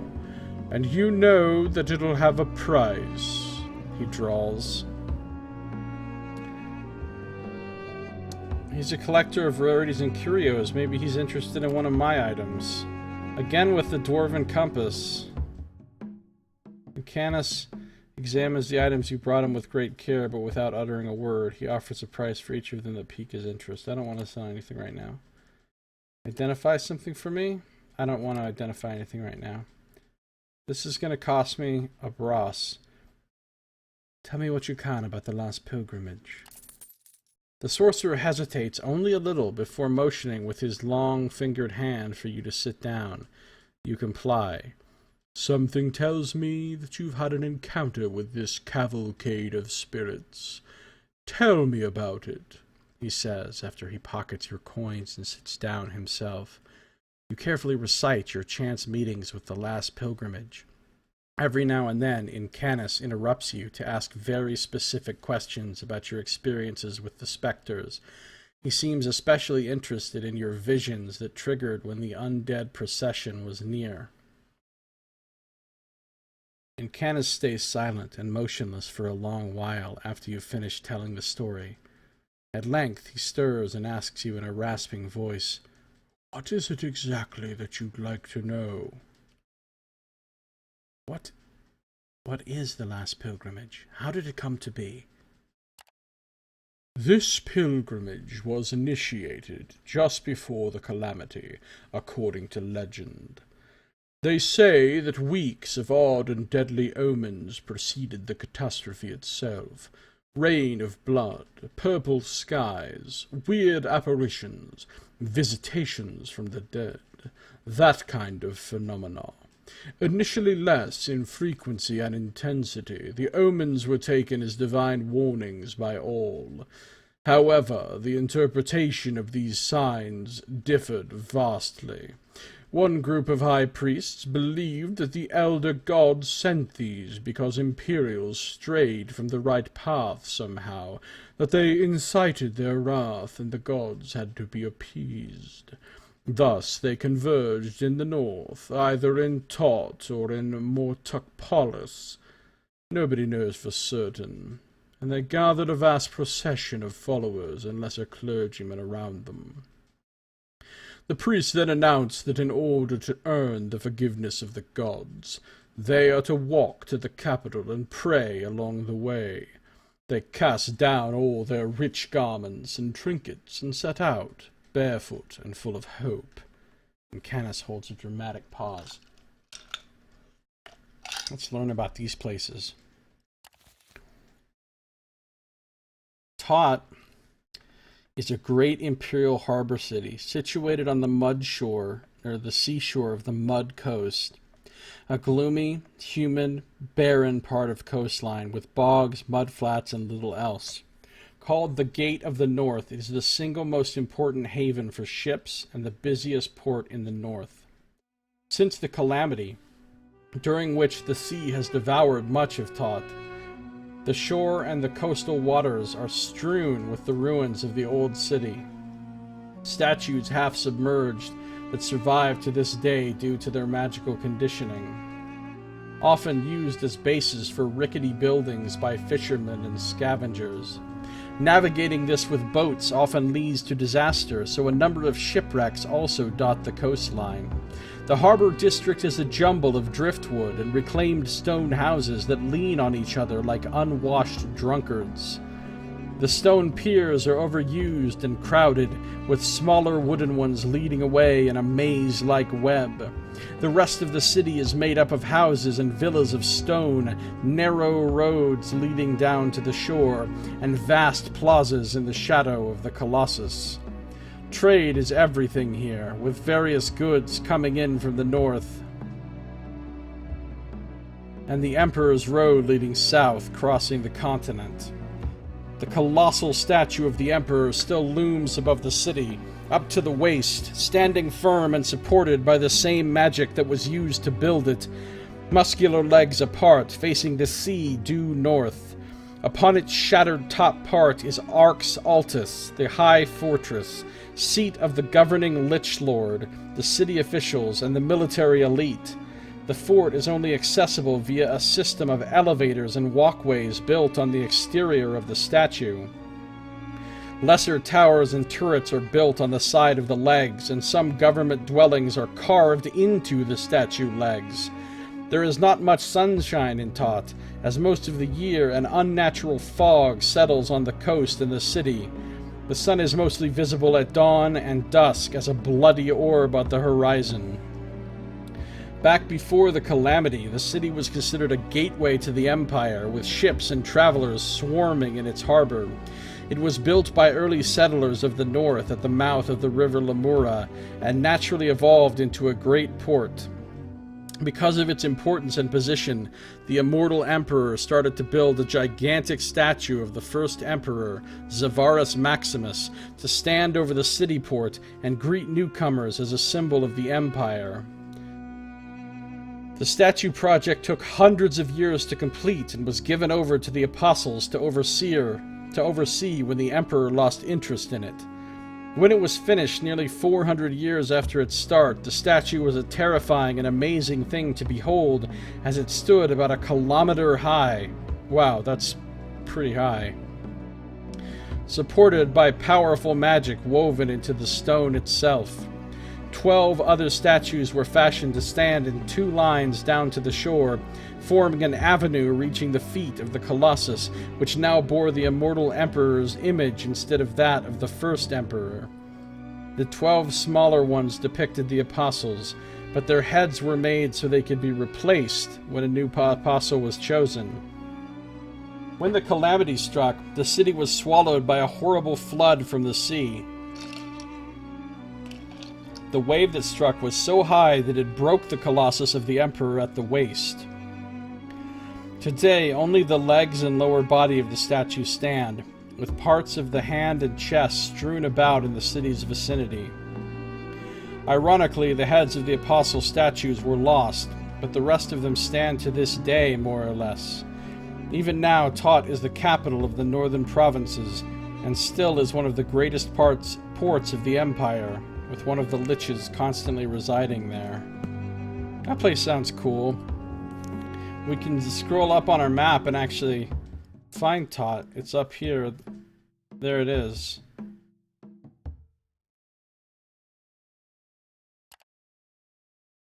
Presumably you can actually go there later.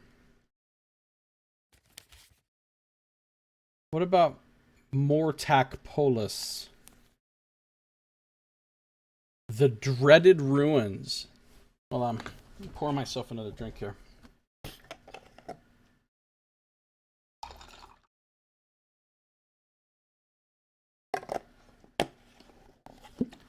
The dreaded ruins that were once the city of Mortac Polis lie in the middle of no man's land, surrounded by a festering great swamp and visited by none but ghosts and tortured souls. Before the calamity, Mortac Polis was a magnificent temple city, ruled by a hierophant and his council of high priests, built on a holy site and surrounded by fertile lands. Its temples and fanes were among the greatest in the empire, and it was a destination of many pilgrimages. According to legend, the servants of the elder gods appeared before the natives of the region in ancient times and gave them an important mission, but also guidance and divine magic. The priesthood that accepted the mission and guidance rose to rule over the region and built Mortac Polis. When the calamity struck, the priesthood and the hierophant believed they would be spared by the elder gods for being persistent in their task, but the cataclysm destroyed the city nonetheless, leaving behind a cursed, broken ruin that is difficult to approach and impossible to leave. It is said that a great evil dwells there and devours anyone who dares approach the toppled walls and towers of Mortac Polis. The surrounding province, called No Man's Land, has been almost completely abandoned since the calamity, as whenever someone sought to settle, it disappeared mysteriously. Whenever people whisper of the evil entity leaving the ruins and hunting down anyone who seeks to dwell in the region out of hubris, the Empire has had no interest to resettle the area at all, claiming it worthless. So, one of those places is where the priests gathered to have their meeting, and they set out for the last pilgrimage. Yet their hopes and prayers were in vain, as the pilgrimage gained followers by the thousands while they proceeded south along the Emperor's Road. The calamity struck. Most of the pilgrims died in agony as the cursed winds tore their flesh off their bones and riven their souls. But the priests endured. I did not say lived on purpose. Twisted and reanimated by the dark power of the cataclysm, they rose again as undead abominations and continued their journey. Only now they appear and disappear without any discernible logic, and move in strange angles as a ghastly procession of specters. They're doomed to wander forever, never reaching their goal, never resting, never knowing peace, and never gaining the forgiveness of the gods, because those gods are dead and gone. Well, that kind of sucks for them. Tell me about the Emperor's Road.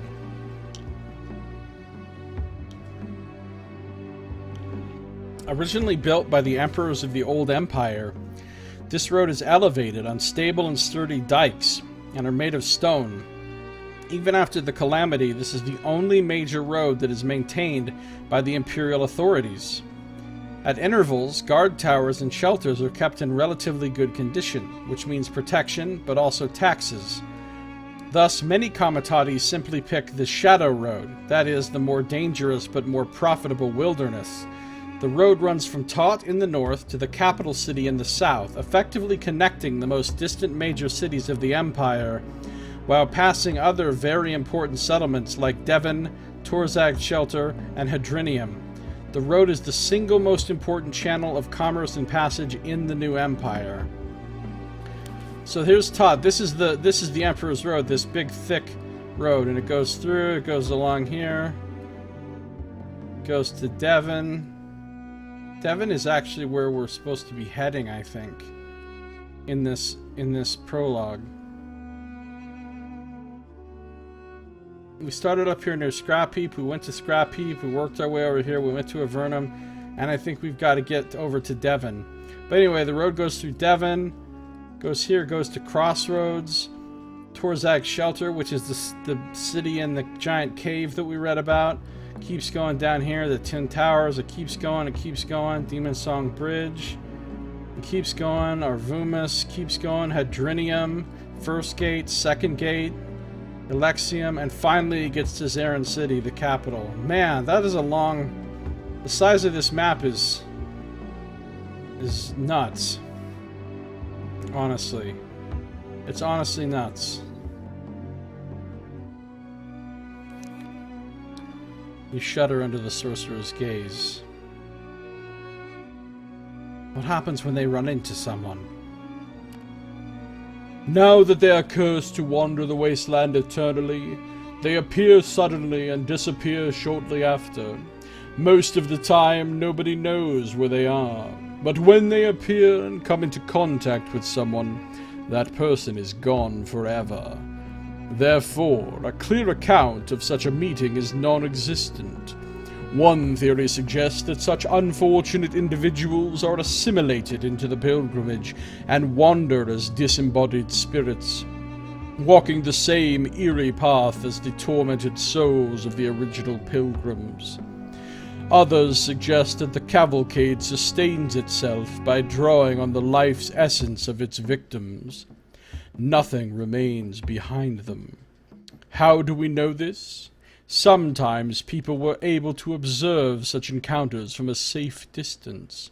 The last pilgrimage was known to have destroyed fairly large comitati, so they do not only attack small groups or individuals.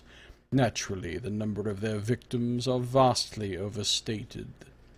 There are studies of these beings, studies that collected all the reports of their appearances throughout the centuries following the calamity. It seems that they never ever appear south of the Twin Towers, which they failed to reach while alive. It is also quite clear that, given the short time between encounters at distant locations, the last pilgrimage travels via magical means. The most popular notion is some form of teleportation, because nobody has ever encountered them in the outer realms. However, they do have the tendency to haunt a specific region or area for a while before moving on. Incanus leans back in his chair and crosses his fingers. However, there never was anyone who met the pilgrimage twice so closely and lived. I find that extraordinary. Where are the Twin Towers?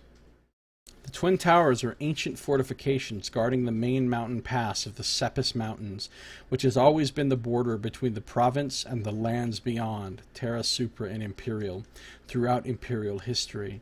One of the forts sits on the western, the other on the eastern slope of the pass, only a mile from each other. Though these keeps were of chief importance during the early mid-Third Age, they soon fell into disrepair due to relative peace ruling the Empire's middle regions for centuries on end. Having survived the calamity, the forts were used as staging grounds for the reclamation of the northern territories. The last time a sizable force occupied them was during the Orc War, however, and the western fort suffered great damage when it was besieged and subsequently sacked. Since then, only the eastern fort is maintained, yet it only supports a token garrison whose main task is to gather road tax from travelers.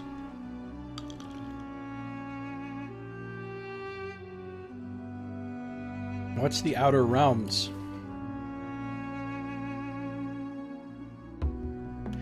The Outer Realms are the infinite dimensions that were formed at the creation of the universe and serve as the foundation for reality. These planes were the home of the Elder Gods and their host of proxies prior to the calamity. The individual worlds, or realms as they are called, are connected by the Outer Realms, and though travel is possible normally for the most part, the vast distances necessitate the use of gates, portals one can pass through to get somewhere instantly. The Outer Realms were created at the dawn of time by the gods, according to some religions, or coming into being by themselves. Some sages even suggest that they were formed gradually as the intricate conduits between mortals and gods slowly filled the universe with an extended reality. Whatever the case, the Outer Realms are so unimaginably vast that nobody, not even the gods of present day, have seen it all. In its focal point lies the Well of All, which is the source of all creation according to imperial religion. However, it has been obscured by the Elder Gods long before their departure, and thus no new realms or beings can be created. I see. The most prominent landmarks of the Outer Realms are Mount Zin and the Abyss, the former being the abandoned and haunted seat of the Elder Gods, while the other is the prison of Amkeo, father of all demons, who is chained at the bottom of the Endless Void. If it's an endless void, how can it have a bottom?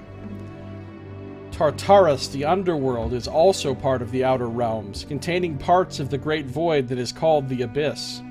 The Legion has reclaimed most of that accursed pit and uses it as a staging ground to invade most of the Outer Realms.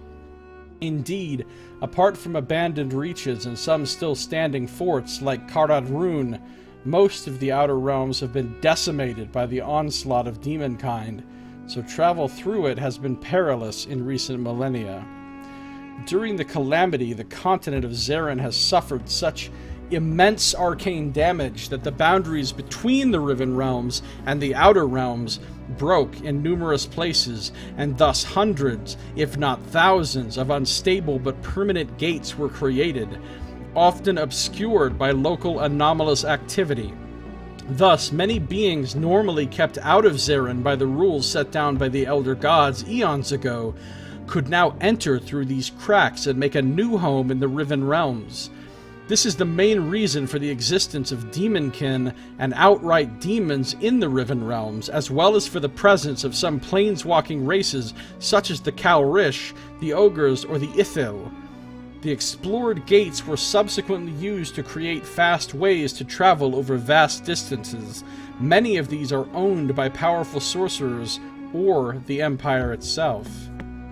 That's pretty cool. It's like the Outer Planes. Even though it is cold in here, you're sweating.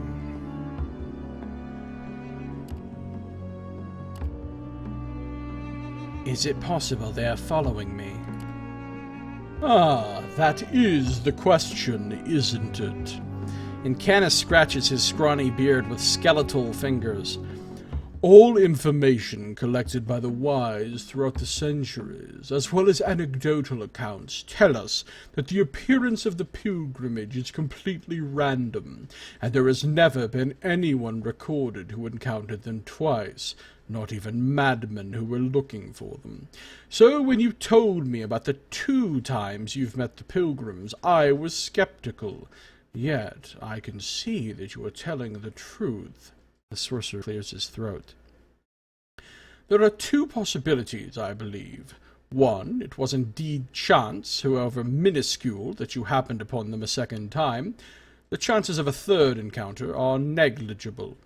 2, they were roaming a specific region, in this case Arenas Negras, and because there is practically nobody in that region, they converged on the only living beings nearby, your Comitatus. In any case, I'd avoid the Desert of Black Sands and its border ranges for a while if I were you, and thank the gods for surviving 2 such chance meetings. You were not planning to visit that dreadful place anyways. Can they be defeated somehow? Let me answer your question with a question. And Canis leans forward. If it was possible, why do you think no one has ever managed to do so? Gulp involuntarily. What could my visions mean? No account of an encounter with the pilgrimage that I can recall speaks of visions, only apparitions and eerie lights. Yours, and that of your companions, seem to be a unique reaction. I wonder if it has anything to do with your telepathic companion. The sorcerer glances at Javik, who is standing a few meters away, leaning at a pillar. Unlikely, your friend says, frowning. At our second encounter with these beings, I was busy holding our beasts of burden from running away with my mind, so I did not see any visions at all. How could it be connected to me if I was the only one not to see anything? I concur. And Canis nods and turns back to you. Unfortunately, dreams, visions, and phantasms are not my area of expertise. I suggest you seek out a neuromancer or a shaman, perhaps. The Sidira tribes to the south and west have shamans who are said to communicate with the elements and spirits of the world. It may be that such a person could tell you more. Tell me about the Sidira. The Sidira are humans who live in the inhospitable deserts of the Searing Plains. Nomads and hunters, most of their tribes have no permanent dwellings. They are fairly territorial, but are known to be open to negotiation. Sidira are small in stature and have sun-tanned skin. Their hair is usually darker. Their traditional garments include ponchos and burnouses of radiant colors, matching the tribe's spirit worship, as well as tribal trinkets. The Sidira tribes are the descendants of the people of the western province of Gavran, who, upon receiving omens from the heavens, hid in vaults built under the earth right before the calamity struck. Previously, they have been a province covered in mighty forests, of which only deserts remained. The people who survived emerged from these vaults and made the Searing Plains their new home. They turned to the worship of the elements and personified them as great spirits. These days, Sidira are desert savages who get by quite well in the plains despite the many dangers there. When the new empire appeared, the tribes agreed to join it as loose allies after some initial skirmishes, proving their worth during the Return of the Worms, PC 678 to 691.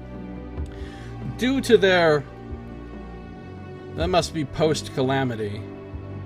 Due to their remote location and relative openness to Imperial presence, there were no later altercations between the two sides. Each great spirit has a dedicated tribe. Earth Spirit is worshipped by the Aitrar, Wind Spirit by the Kotrar, Fire Spirit by the Utvarar, and Water Spirit by the Vitrar. There is also a tribe of elders that rules over all of them and keeps the peace, called simply Sidirar, though not by themselves. Smaller tribes belong to each of the big four and more or less mimic their specific cultures. These lesser tribes make up the majority of Sidirar population, and they wander the Searing Plains ceaselessly, while the four great tribes have permanent dwellings in sacred parts of the desert. The communities are led by shaman chiefs who are adept at using elemental magic and talking to nature spirits. Nobody knows the western deserts quite as well as the Sidirar do, so they're like the Fremen or the Aiel from Dune or Wheel of Time, respectively.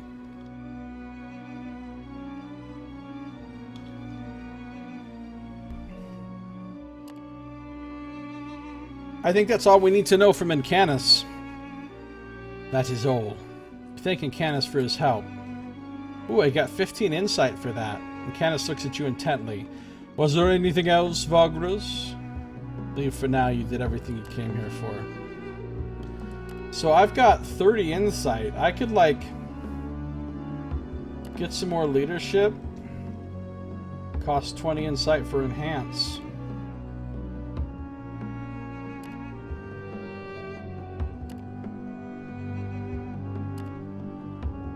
Movement points. Reroll available contracts.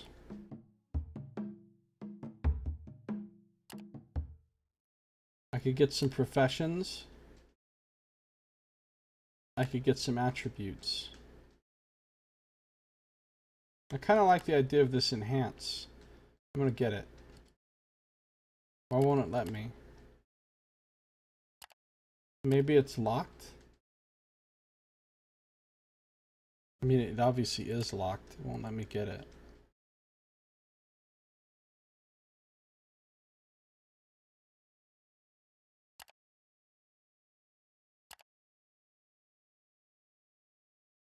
I wouldn't mind getting some more savvy, some more perceptive.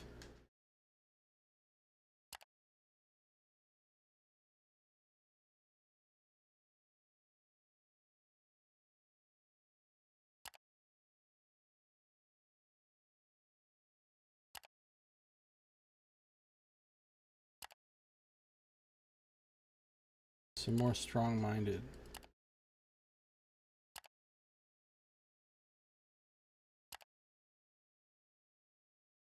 Alright, I don't think there's anything we need to do. Oh, we can ask him if he can assist inspiring.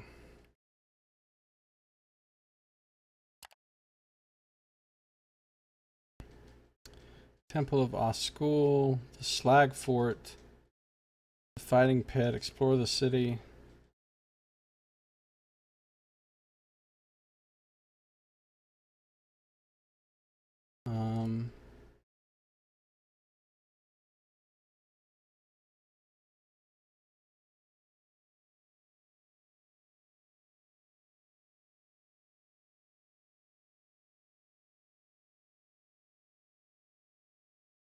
Let's explore the city.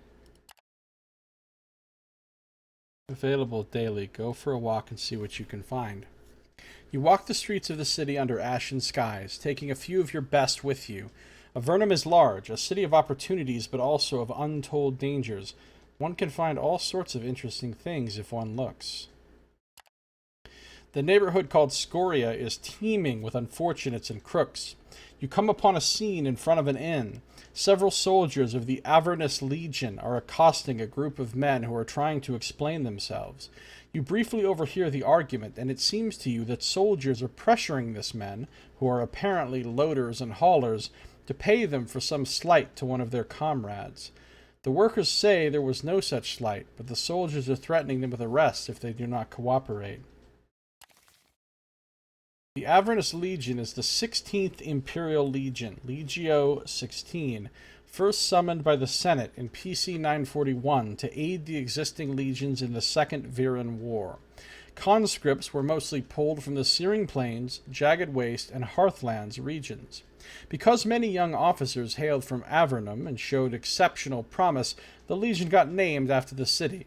Fame came only later, when Avernus took a lion's share in the battles that led to the assault on the Virani capital itself during the siege of Old Viren.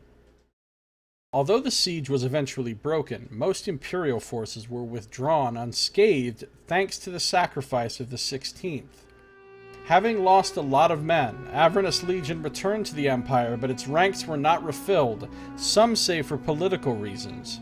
The 16th became a glorified guard force in and around the capital for many decades to come. In PC 1085, Gaius Ravius Praedierus, a young and bright aristocrat, joined the ranks of the Avernus Legion and quickly rose to prominence as an officer as well as in popularity. The 16th was deployed on the Northern Front after a lengthy peacekeeping mission in Tark, but was fully disarmed in PC 1088. Gaius Ravius, who was appointed the governor of Avernum, took a large group of veterans from his command to the city. Now on his payroll, the former 16th, keeping the name Avernus Legion, became the personal army of the nobleman, who was commonly referred to as the Prefectus. Oh, so that's who the Prefectus is this Gaius Ravius.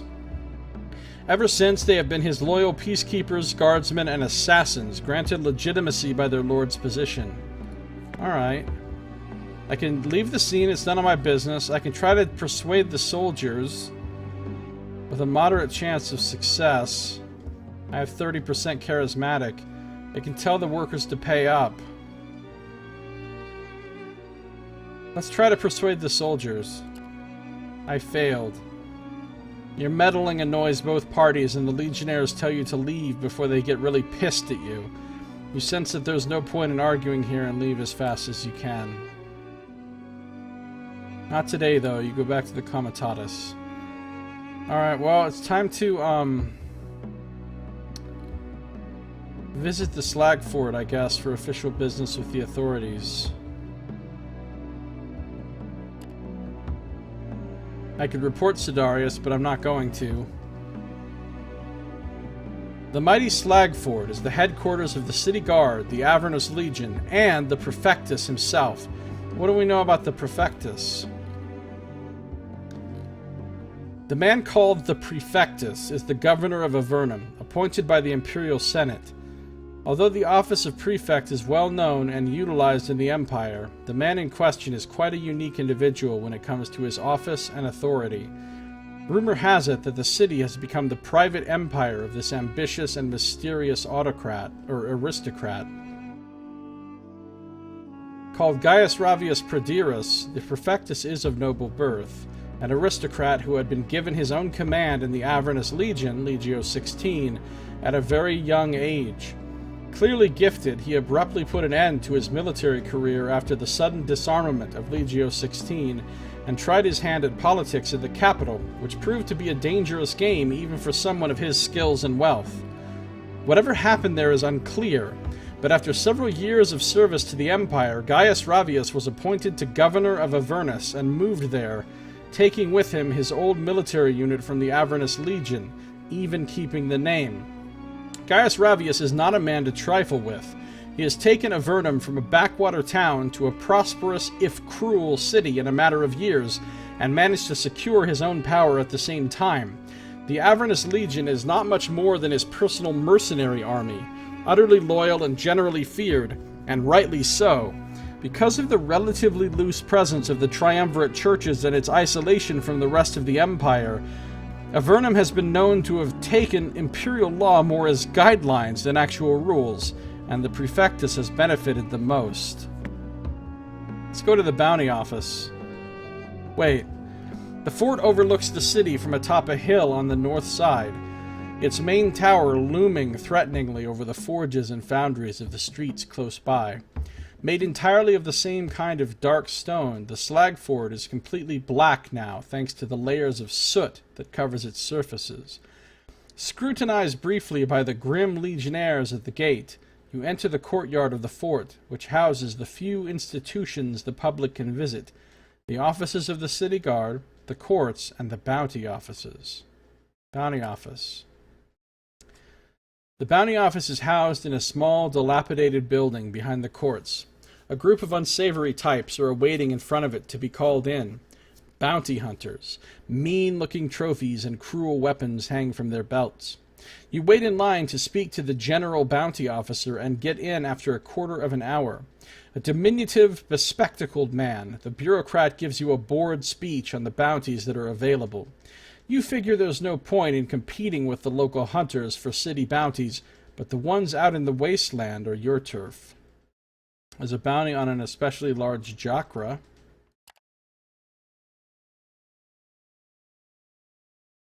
It appears there's an overgrown monster that leads its lesser kin against travelers and outposts in the desert south of here. Who knew that Jacras can figure out social hierarchies of all things? Yet we cannot let this miraculous evolution continue, and thus you should bring back the creature's head. Be wary that its little posse might be quite numerous by now. I'll undertake this bounty hunt. Bounty on a pesky outlaw chieftain. I wonder what draws men to the life of an outlaw. Take Covius, for example. He was a fine gladiator with a great reputation. What a dashing fellow, I thought. What decapitations! And what does he do?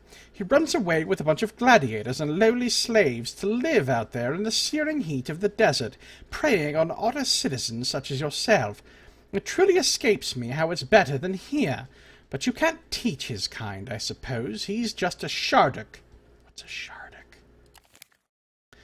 Sharduk are a culture of humans who managed to adapt to the cruel deserts of the East after invading Zarin just before the Calamity. Shardik typically have gray eyes, suntan skins, which was originally quite fair, and light hair, brown or blonde. They are well built and extremely hardy. Just before the calamity, when the Empire was in the midst of brutally subjugating the nations of Tark and Viren, an immense fleet of gigantic ships landed on the eastern shores of Zeren. Filled with the exiled people of the Shardik.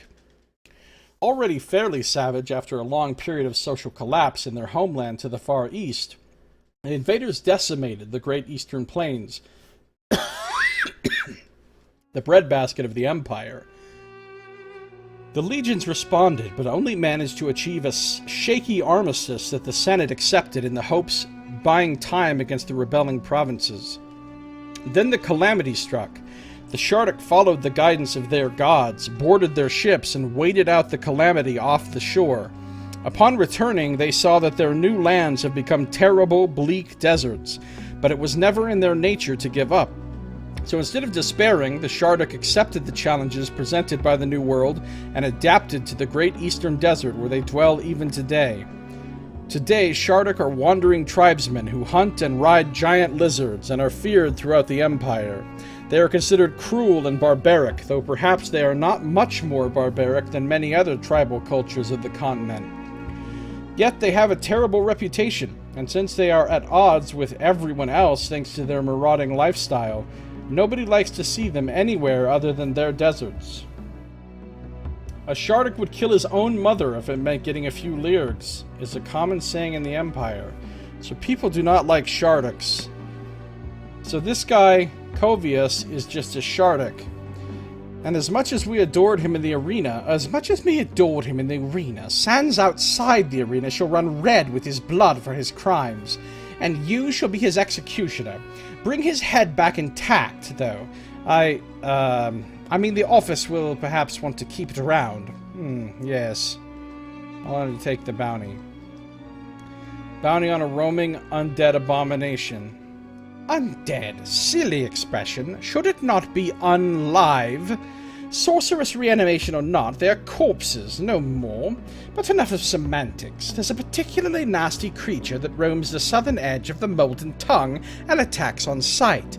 It has caused some grief among travelers who ran afoul of it. The Odvorar can't or won't do anything about it, so it's up to us again to set things right. That's one of the Sidirar tribes. That creature belongs under the earth, so put it back there and bring back some part of it to show that the deed is done. Oh, and one more thing. It has this silly tendency to draw other unlive to itself, so it probably will not be alone. Unlive? Yes, I'm going to use it from now on. The Utvarar. This village is home to the Utvarar tribe of the Sidirar people who call the Searing Plains their home.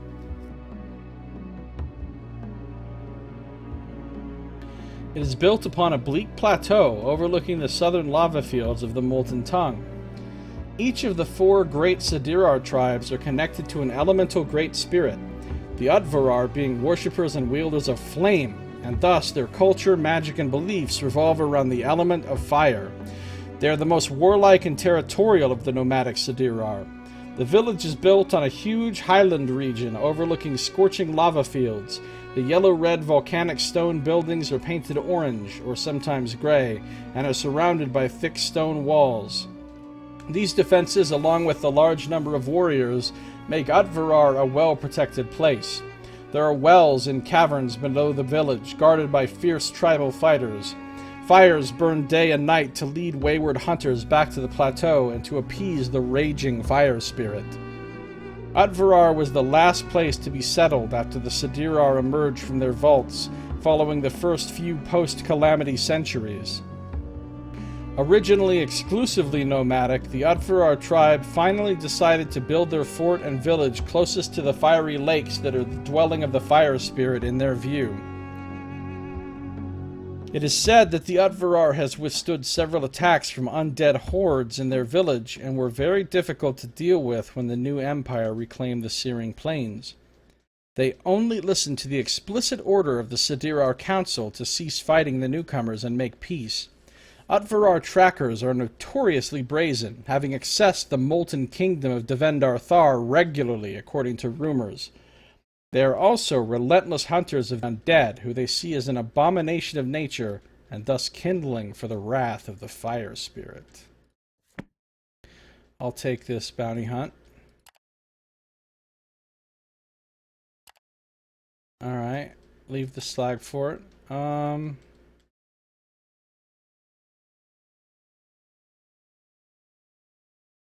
could investigate. Let's look at the journal. Look how many things I have in the journal now. The Last Pilgrimage, the rumor of the Sidirar, the hidden outpost, the bounties, take a shipment of metal to Devon. We got to investigate all the stuff for Sidarius. Wait, we already delivered the package to Skornar.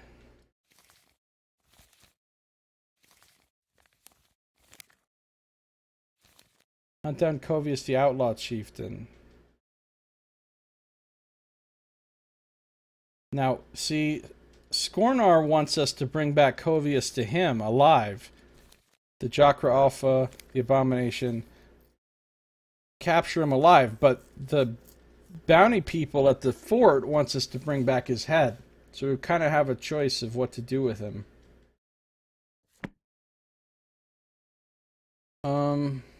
Investigate. Okay, so what we're gonna do is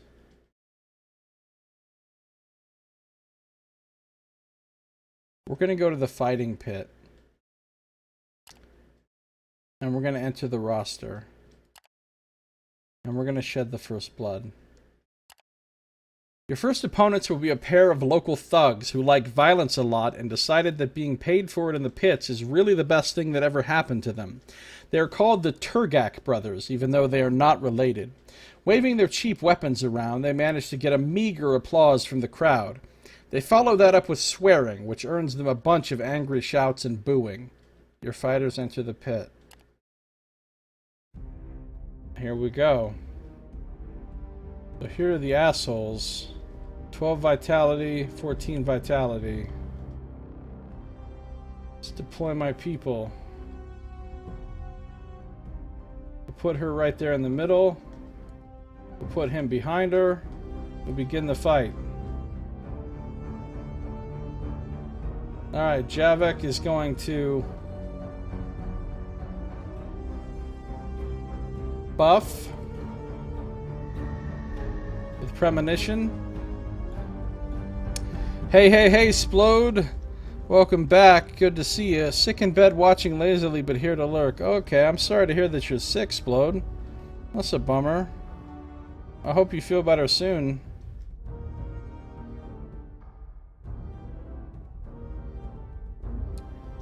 Alright, Morwen only has 6 vitality? Oh, she's in rough shape. This was a bad idea. I should have healed her before we did this fight. Well, she's gonna savage kick this one. But she missed. We got a rigorous jab coming. She takes a point. Oh, dude, she's gonna go down like a punk. She's gonna die so fast. Boost the defenses of a companion. Cost 2 resourcefulness. Let's try it. I don't know how much that boosted her defenses, but... Oh, 30 evade? 30 block? Hold on, let's look at her. She's got 23 evade and 15% block. So she should be evading, not blocking. Even though evading... You can always choose to move after a successful dodge. Oh, that's great.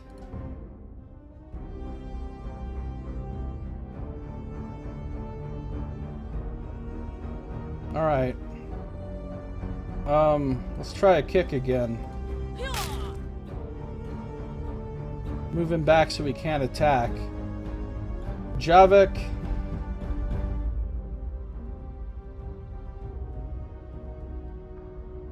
Let's Mind Blast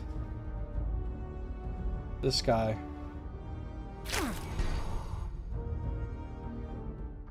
Appreciate the content to watch. Oh, well, I hope you enjoy. Uh-oh.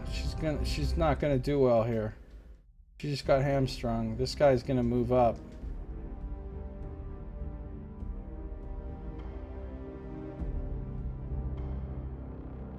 We could move this dude away. I'm gonna need to keep up with the Mind Blast, though. I shouldn't have done this fight while she was wounded. That was a really poor idea on my part. Look, Morwen's down already.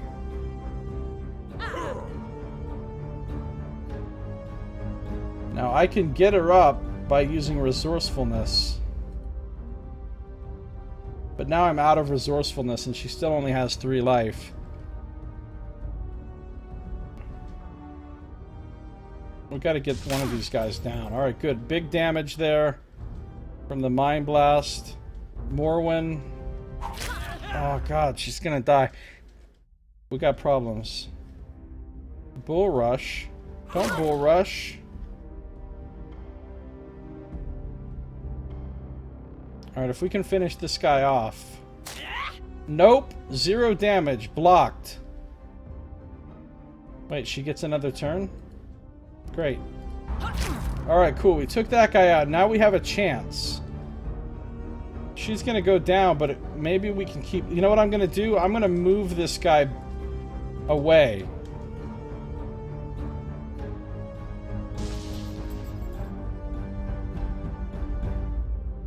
So that he can't attack this round. Then he had to spend his round moving back up. Now I'm going to Mind Blast him. And now she's going to kick him. Which should hopefully move him away again.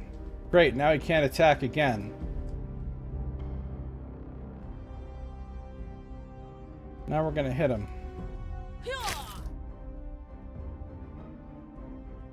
Now he's going to move up. He's got 7 vitality left. Let's, should I move him away again? Or should I just Mind Blast him? I'm just going to Mind Blast him. Morwen's going to kick him again. Great. He can't attack again. Now we're going to Mind Blast him again. Take him out! Yes! We win! We win! We're in bad shape, though. The slaves of the Medicos drab the limp bodies of the brothers out of the pit, while your crew is cheered on by the crowd. Falco congratulates you and hands you a couple of silver coins. You're welcome to come back for more. The crowd seems to like you fighters. You pocket your winnings and take your companions to rest. Alright, so this ends the day.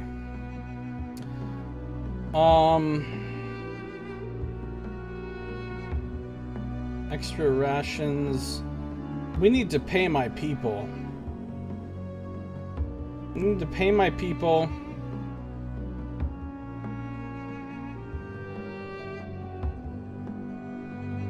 Let's talk to him.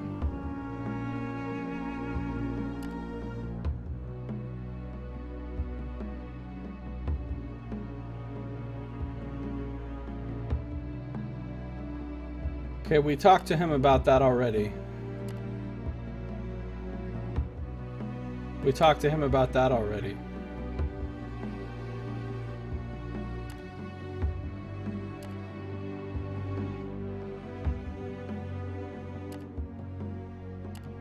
Okay, there's nothing new to talk to her about either. So we can do relaxation for +1 vigor at the cost of 2 and 5, or serious relaxation Vigor morale at the cost of 3 and 8.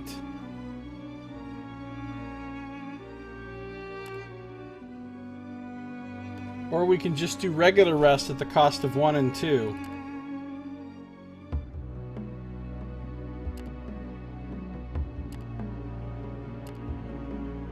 I can give 1.5 times rations.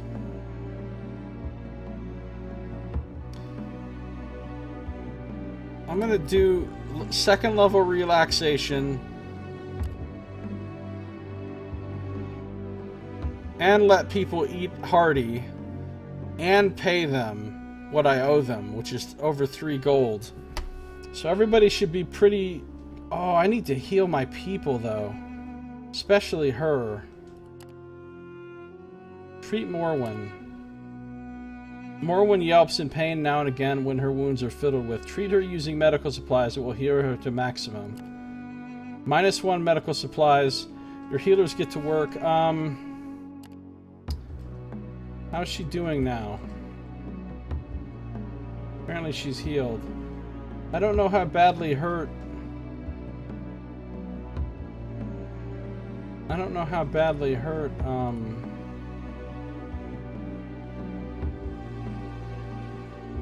Javik is.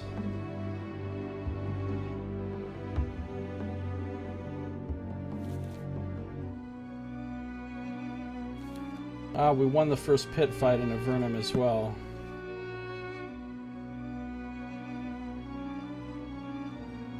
I don't want to heal him if he's not that badly hurt. And I don't think he is. So I think we're done. We're going to end the day.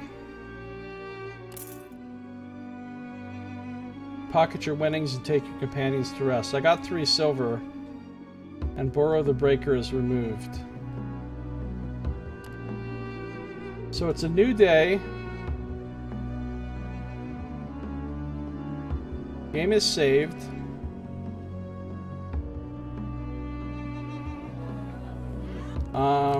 We're eager and well rested. Our people are all paid.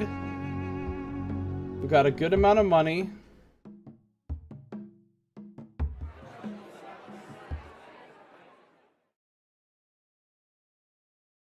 And what about my...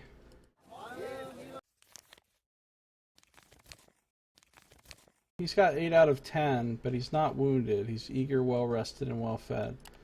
She's got 12 out of 12 again. Good. She's eager, well-rested, and well-fed. Awesome.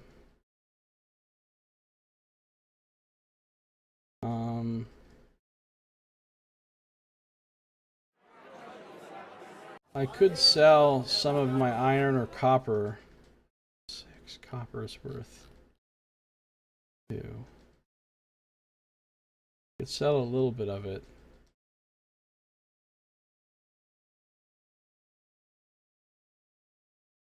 I needed some more money, but let's not jump into anything all crazy just yet. I'm not going to do another arena fight right now because they said they get harder as they go, and I don't really feel like... What happened to your Inquisitor dude? He's hiding out right now. He can't be with me right now because the conspirators against him would know that he was here if he wasn't hiding out, and so he has to be hiding out so that the conspirators don't know that he's on to them. And I'm supposed to investigate his whole thing while he hides out. See, I can go see him and I can report to him, but basically I haven't done anything on the investigation yet, so...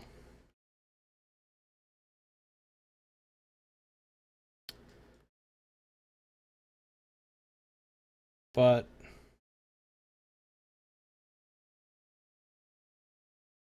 pretty much been waiting for that save game to happen.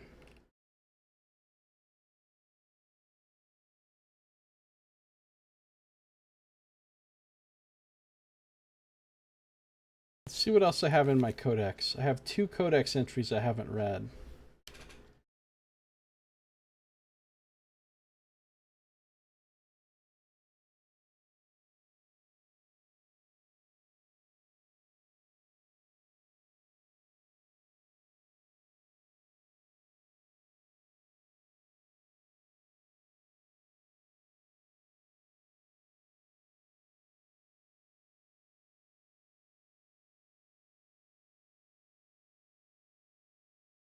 So,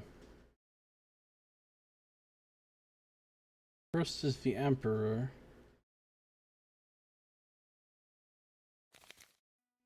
Emperor Valen Zavarus, the immortal Emperor, protector of the people, the deathless, the divine son of Zin, the king of the elder gods, has been the sovereign of the empire for over 2,000 years.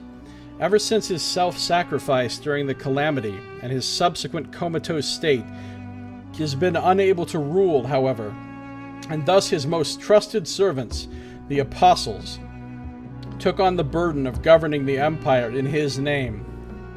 It might also behoove any historian or lore master to note that even before the Calamity, His Imperial Majesty has been rather distant from state affairs and politics in general, and was mostly occupied with overseeing the construction of the Cathedral of Ascendancy in the capital, as well as with various mysterious passion projects.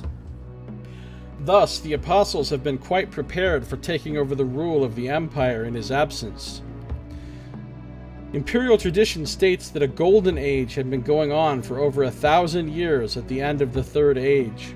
This exquisitely prosperous and blessed period occurred on behalf of the gods themselves. They were the ones who guided Valen Zavarus, the immortal emperor.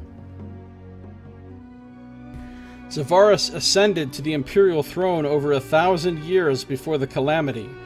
Him not growing old, or in fact not aging at all, was not a natural phenomenon, and the people of the empire had started to grow suspicious at first. However, the clergy soon declared that Valen Zavarus is a direct descendant of the gods themselves, a son of Zin, the supreme god and king of the pantheon. Yeah, I have a feeling that's not really the case, and that's not really why he wasn't aging. He's probably living off some kind of human life force from sacrifices or something. The Emperor was thus seen as a demigod, and his popularity grew exponentially in the first few decades of his rule. Supported unquestioningly by the clergy, His Divine Majesty performed miracles on a daily basis, refreshing political reforms, sensitive social engineering, economic boom, game-changing interventions, glorious military victories, and divine interventions were among the many things attributed to Zavarus. The true extent of his involvement is impossible to say today, but there is no doubt that under his rule, the empire rose to be the greatest power in the whole world. The emperor started to withdraw from public after the first 700 years of his rule. After 700 years of ruling, he's like, I am so bored with this. Oh my god, ruling is so lame now. You know, it was cool for the first few hundred, but the last couple hundred have really just been a grind. And was occupied with mysterious projects for the betterment of his empire. He was absent in the centuries prior to the Calamity, and only appeared to defend the people of the capital and the Hearthlands when the Elder Gods struck. His self-sacrifice saved most of these regions from arcane destruction, but the inconceivable magical energies harmed him so badly that he fell into a stasis and has not woken up ever since. Most Imperials believe that the day will come when he will walk again among them and lead the Empire to a new golden age. Until then, he is slumbering in the Cathedral of Ascendancy, the very site of his stand against the treacherous Elder Gods, and only the 12, as well as the highest-ranking Ascul priests, can see him. Cathedral of Ascendancy, huh? Then there's the Pillars of the Empire, the Fulcimus Imperium. It's the umbrella term for 3 religious institutions that are separate from the churches of the Triumvirate, yet are intricately interwoven with them and bind them together. Their founding in the 2nd century following the Calamity was the result of a terrible war between the churches that almost toppled the new empire still in its crib. The 12, however, managed to stop the conflict and impose strict rules on the unbridled priesthoods. To build bridges among them, the Lich Lords devised a plan that involved the creation of holy orders that involve a pair of gods each, binding each god closer to the other 2. Although the occasional strife remains between the clergies of such malignant gods, The pillars were successful in bringing religious stability to the Empire. The three pillars are the Order of the Black Sun, the Nosferatu Sisterhood, and the Ater Manus. So we've already heard a lot about the Order of the Black Sun, because that's what our buddy is in. Ordis Negris Solis, Order of the Black Sun, is the first and foremost knightly order of the Empire. They follow Surgarod and Ascul, being proficient in both the God of Vengeance's military prowess and the Lord of Death's necromancy. The knights are picked from the best soldiers, nobles, and warriors of the realms to serve without question. After they undergo rigorous training and mystical initiations, these deadly dark knights serve by guarding aristocrats, aiding military exploits, and hunting down the enemies of the Empire, foreign or domestic. Due to the Order's official status as inquisitors, investigators, and executioners, they can go as they please and interrogate who they wish, a power that most of them gladly abuses for the good of the Empire. But we don't know anything about these other two.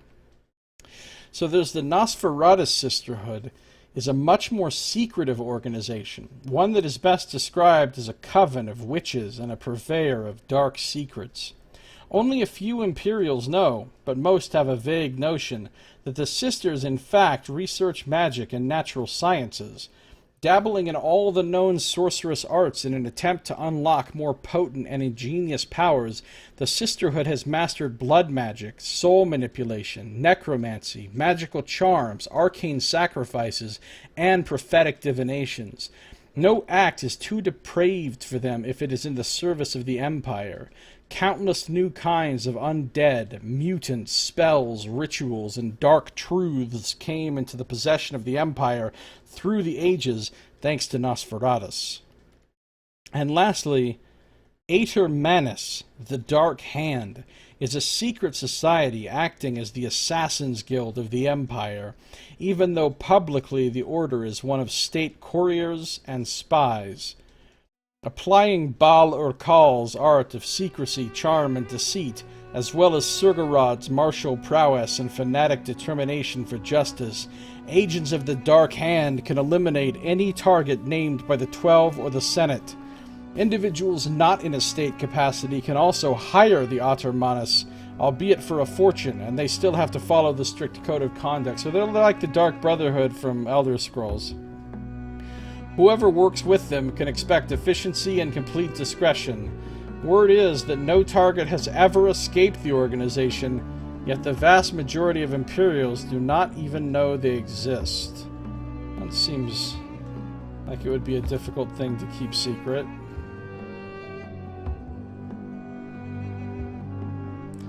Alright, now we've read all of the codex. All 57 entries unlocked so far. I don't think we have anything else to do. Wait, buy something you could use against an undead abomination. We didn't have this option before because we hadn't taken the bounty about the undead abomination before.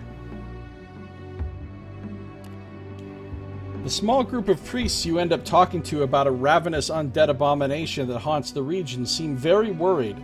Undead are a cause for concern, when not controlled by the priests of Ascul or licensed imperial necromancers at least, so they quickly come up with a way to aid you in this quest, even though rampant undead are fairly common and you get the feeling they have long given up on trying to deal with all of them.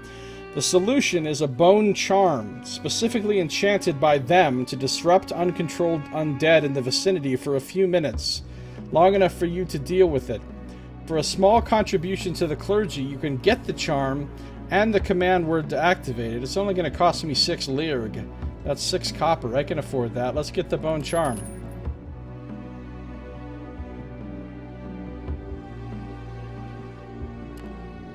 So I got a bone charm now. It's not in the cargo hold or in the items, so it must be equipable equipment. No, it's not equipable equipment either. The bone charm. You possess an enchanted bone that will disrupt uncontrolled undead if the command word is uttered. So it's basically just a quest item that I could use from within the story, I assume, at the appropriate time. don't think I have anything else to do at the Slag Fort. Let's try exploring the city again. Go for a walk and see what you can find. While spending some time visiting Avernum's several mancios, you meet a small group of water merchants from up north. You fall into conversation and find each other amicable enough to talk business. The merchants want to travel to Vitrar in a few days to broker a deal with the Sadirar tribesmen who dwell there. They do not have a comitatus of their own and ask you to take them there. Even though Vitrar is not in your way towards Ash, you could make a detour if they make it worth your while. Tell me about Vitrar. This village is home to the Vitrar tribe of the Sadirar people who call the Searing Plains their home. It is built in and around a lush oasis of many lakes and ponds. Each of the 4 great Sadirar tribes are connected to an elemental great spirit, the Vitrar being worshippers and keepers of water, and thus their culture, magic, and beliefs revolve around the element of water. They are the least numerous and most obscure of the nomadic Sadirar. The village mirrors this perfectly, built in an oasis around a set of large ponds. The yellow-white sandstone buildings are painted blue, or sometimes green, and are beset by palm trees and other vegetation. Primitive but effective aqueducts and pools make the village a well-irrigated and very pleasant place. Part of Vitrar stands over the lakes on stilts. The oasis is guarded by fierce tribal warriors, outriders on large lizards or insects. Several small sandstone forts were raised to defend the precious water supplies. Vitrar was among the first oases to be settled after the Sadirar emerged from their vaults following the first few post-Calamity centuries. The tribe has managed to keep the grand oasis intact by great effort throughout the centuries, though the sandworms and other conflicts have largely avoided the place. Let's see if we can see where Vitrar is on the old map here. So here we are at Avernum, right? And we got to go to Ash next, which is over this way. Here's Utvarar, which is the place where the fire worshippers are. And here's Vitrar way down here. So that's like colossally out of our way. It's like practically the opposite direction of where we're going. I mean, like, it's super not the right direction. However, it'd probably be worth it anyway. So we're gonna say yes. They'll pay you wait, they're only gonna pay us 2 fucking silver to go all the way down there with all the fucking, you know, food and everything we're gonna have to use and paying my crew? Are you high? That is not enough money. That is not enough money. On the other hand, it still seems like it could be worth it.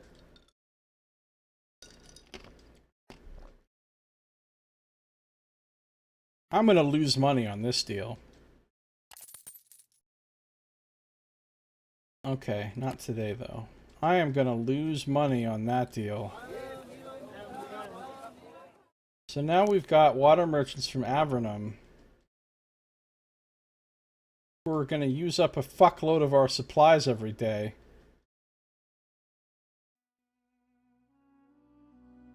And have given us a very small amount of money. I don't know why I agreed to that. It was a poor idea, probably. Go to the fighting pit. We're not going to fight in the fighting pit again. I am going to bet on the fights, though.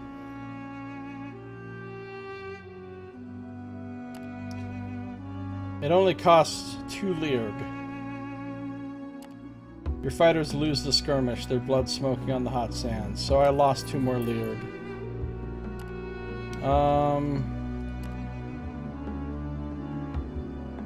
Ask Skornar if he can lend us muscle. Oh, I can ask him to help us in the fighting pits. That's pretty cool. Skornar chuckles heartily. So, you're planning on doing something reckless? Gods give you luck, friend. I'll provide the rest. But what do you need them for? So I can ask him for fighters for my travels. Scornar has some fellows who'd be willing to leave Avernum for good wages for 8 lyric, but I can already get fighters for my travels at the regular place, so I don't see why I would need his fighters. I could ask for someone to stand... Well, let's just keep this in mind. If I want to do the fighting pits again, I'll come ask him for help with that. Barter with him. Seems like I can still do this bogweed thing.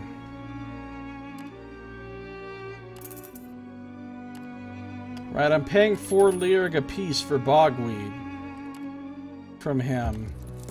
And then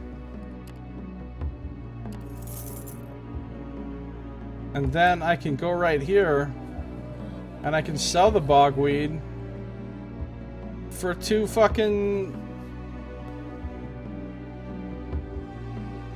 brass, right? So essentially I'm paying 4 copper and I'm selling for 2 silver a piece. That's a huge profit. That's a giant profit, and it doesn't seem to be any limitations so far on how often I can do that. Which I don't really understand, because it seems like just an infinite source of money.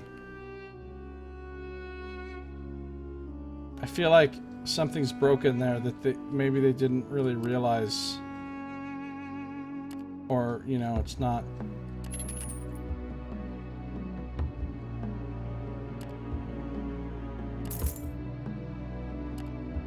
Infinite money. I keep expecting him to, like, run out or something.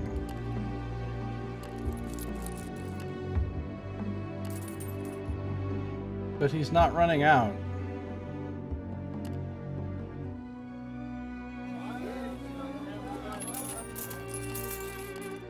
And I'm just making more and more money here. So it's a little bit weird.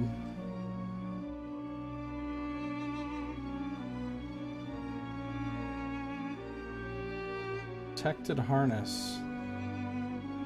Awnings. Oh, I should buy this protected harness. There.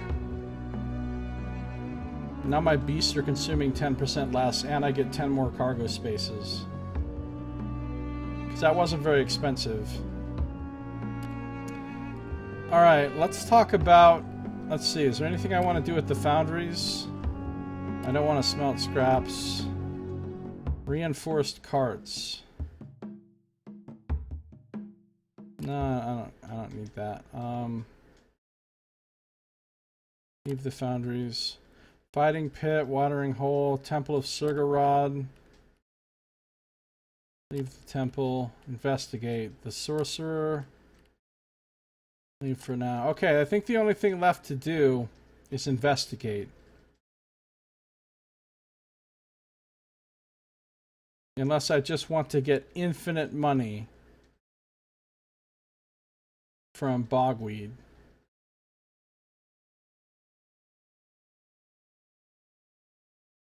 So let's follow up on the lead Sidaris gave you. Let me check something real quick.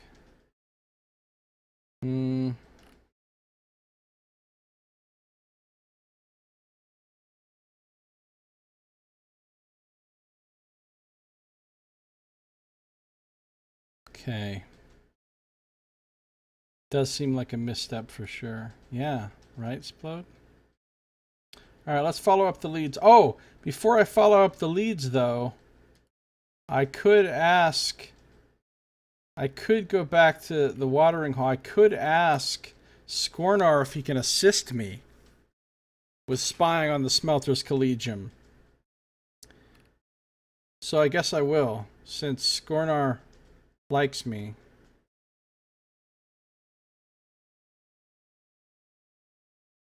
I don't know. Let's hold off on that, actually. Let's hold off on that. Let's just try investigating. You decide to follow up on one of the leads given to you by Sidarius. Which one will you choose? You can only pursue one of the 3 investigations per day. Let's go to the Slag Fort to spy on Assistant Magistrate Galudus Darrow. To your mild amusement, the plan Sidarius came up with to lure the Assistant Magistrate works. Upon arriving to the Slag Fort, you tell one of the clerk slaves in service of the courts that you have news about some Surgarod followers you think were killed in the north.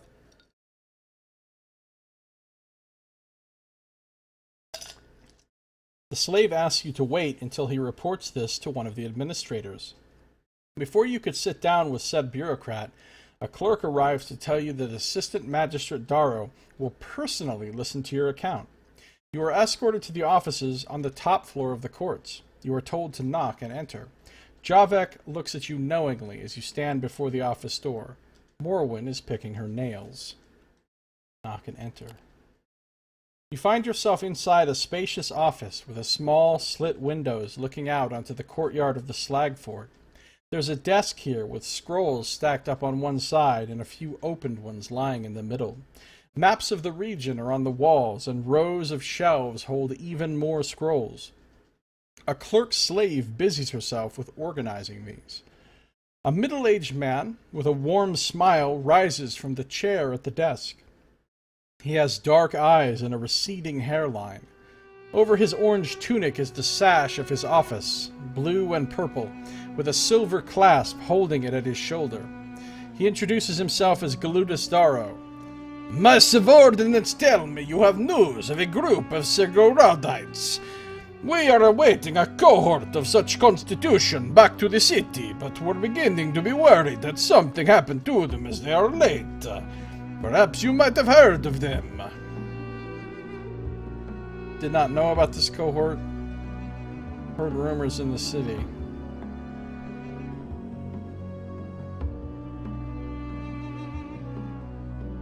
I didn't know about this cohort of yours.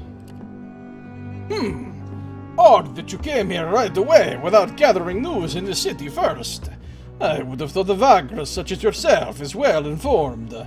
But, well, I'm sure your patriotism got the better of you. Because, if I understand correctly, you are about to tell me bad news. He gestures toward a chair for you to sit down on. You do as Javik and Morwen stand behind you. I'm going to tell him the fake story Sidarius concocted. Just to start at the beginning. You clear your throat before starting. My comitatus was traveling from Scrap Heap south along the Molten Tongue. We came around the Voiceless Lake, and then I could decide how I'd tell it. Started hearing noises of battle, we approached and found dead bodies lying everywhere, and my scouts returned with news of dead bodies to the east of us. I decided to investigate carefully, and we saw some undead to the east shambling back and forth. We got rid of them right away, only to find bodies nearby. How do I want to do this? I don't want to reveal anything to him. He might not even know about the undead. I'm just going to go with number 1. And started hearing noises of battle. We approached and found dead bodies lying everywhere. So you mean to say that there was no fighting going on by the time you arrived? Asked Darrow, eyebrows raised. No, they must have killed each other just by the time we got here, or I was just about to get that. My scouts found a few undead, badly battered. They disposed of them quickly. High chance of success based on charisma.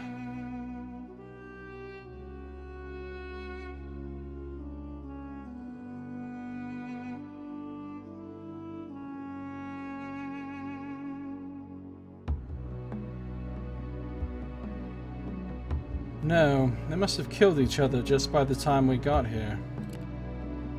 Go on, says Darrow, scratching his chin thoughtfully.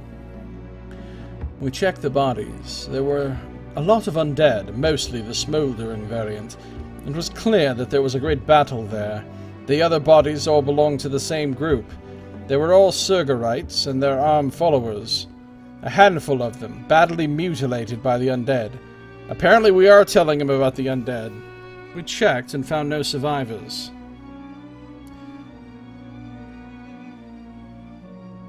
We took no belongings of the dead. The assistant magistrate coughs discreetly. I find that hard to believe, given the situation, your occupation, and the great value the metal equipment holds. We thought best to leave. Low chance of success, because we don't have any bonus to conning or necromancy. Well, we did not wish to anger the god of vengeance.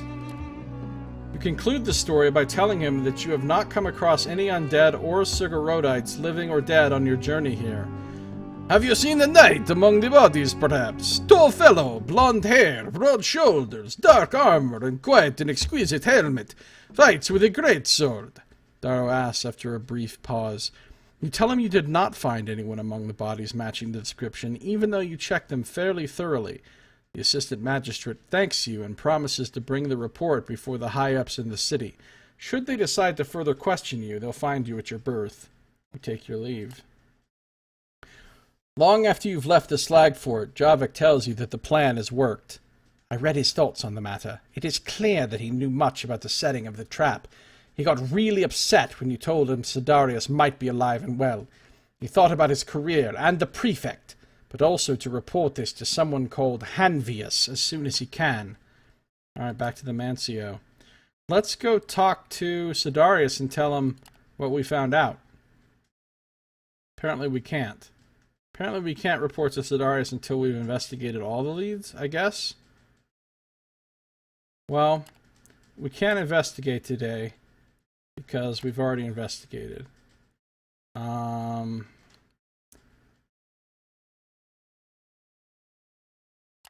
We can't explore the city because we've already done that. So that's it for today, I guess.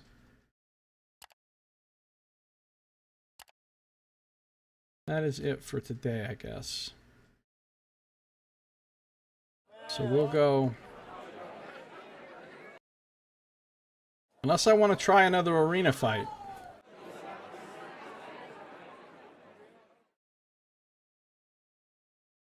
Dare I? You know what? Fuck it. I'm gonna go to Skornar. I'm gonna ask him for help with the arena fight. I need someone to stand alongside my guys in the fighting pits. The eyes of the Kingpin light up with a dangerous gleam when you mention the pits. I'll be damned! So you are also a Lanista now! He guffaws and pats your shoulder. That's fine, really. I might even watch the fights if your crew is involved. And I know just the guy who would suit you. His name is Boro, but many just call him the Breaker. I'll arrange him to join you for a fight. If you need him for another fight, come back and we'll talk. Hire him. How much does he cost? He costs a whole brass? Well, I'm gonna hire him. Boro might not be very clever, but he sure is big. Alright, we got Boro now. Let's go fight. Let's go fight in the arena now that we got Boro. Into the roster. Fight in the arena. Today's fight sets you up against the trained, quote-unquote, Jakra of the magnificent Lucius, a former stable hand. Javik scoffs at seeing the beasts and says they are as trained as any other wild specimen of their species out in the wastes. They just toss them into cages and let them into the pit when the fight begins. As a matter of fact, they look malnourished and demoralized. However, one should never underestimate a hungry beast. You tell Boro to gear up. Fuck yeah, Boro! Boro enters the fray. Your fighters enter the pit alongside Boro. Boro! Whoa. I don't think this is Boro.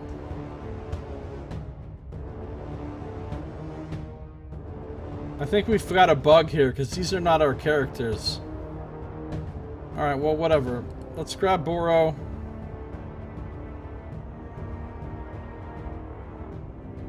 We're going to toss him up top. Oh, he's got 15 vitality. Nice. We're going to grab... We're going to put him behind Boro, and we're going to put her in the middle. And we're going to begin fight. Alright. Can we find out some shit about Boro the Breaker? Here we go. He's got 15 Vite, 10 Evade, 10 Block. He can smack, he can bull rush, pushes the target back from the front. That's awesome.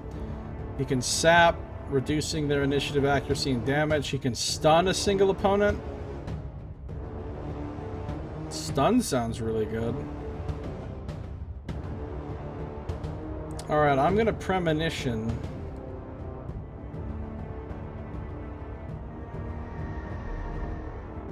On Morwen. Morwen is going to kick this one. It did no damage, but it knocked it back. And now it has to move forward.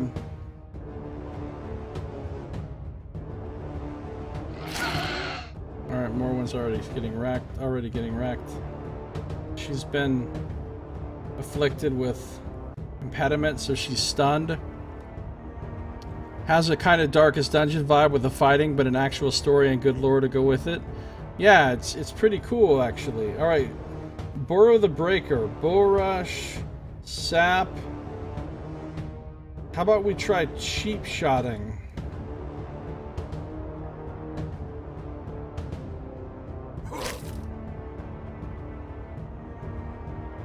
Alright, there's a debuff. Now they're all in the front row. Drop some Mind Blasts. 10 Vitality, 10. This one's only got... They all have 10? No, that one's got 9. Here we go, now he's down to 6.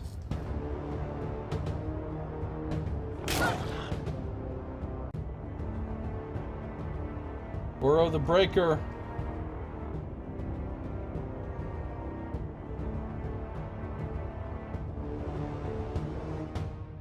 Does 1 to 2 damage. We'll rush him back. 0 damage.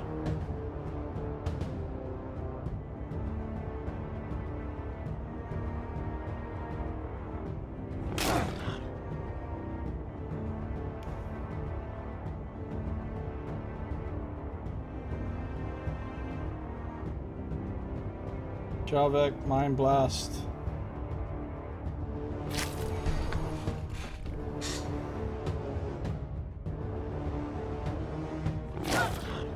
Morwen just keeps on taking damage, keeps on getting stunned. You know what I think I'm gonna do? Alright, he just took 2. Inspire, boosted defenses. Oh man, she keeps getting hit. Boosted defenses of a companion using resourcefulness. She's inspired now.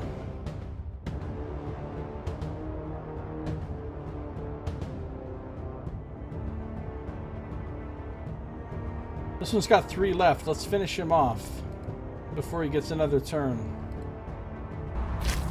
Yeah, we killed one.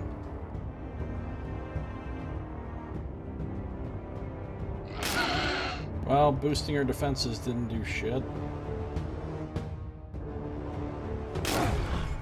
Ooh, Burrow the Breaker's getting wrecked.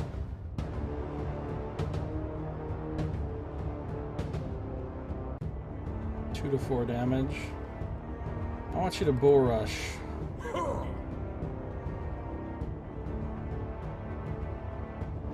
I want Javek to premonition her.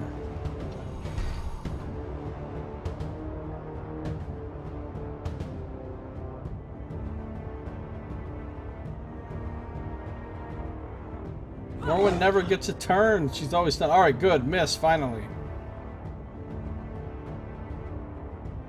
Burrow.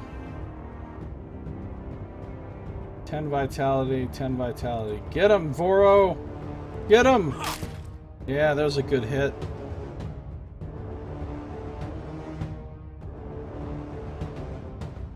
Two enemies for moderate damage, then move to the side.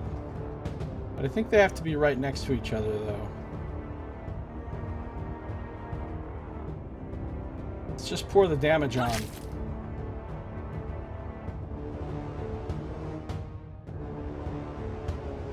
Just kill this one off, Javek. There we go.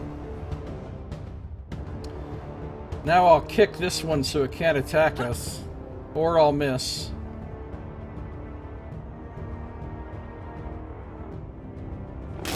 Oh, she just got crit for 4. She's hurt so bad. She's only got 2 vitality left.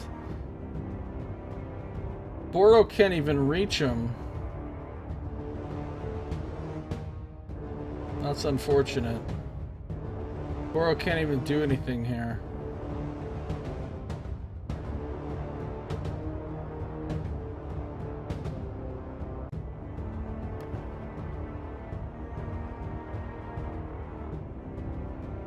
Alright, they're gonna move like that. Morwen. Let's get the kick going.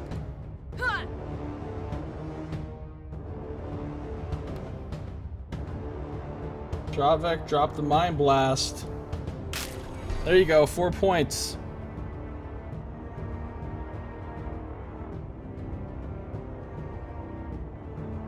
Boro, just hit it.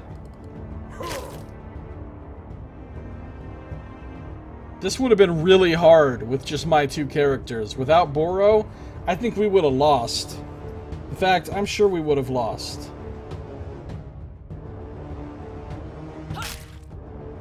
One-point kick. Also pushes it back. And we can finish it with a Mind Blast.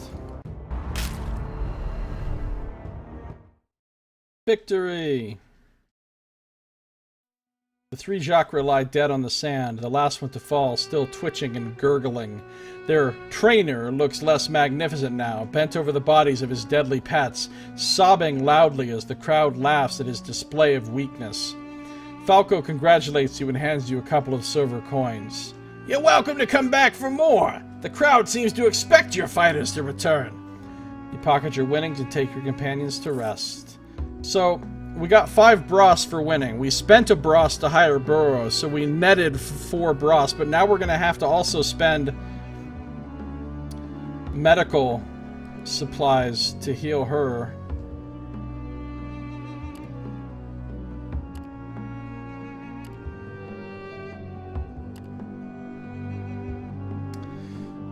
Alright, what are we doing here? Do I want to feed 150% rations?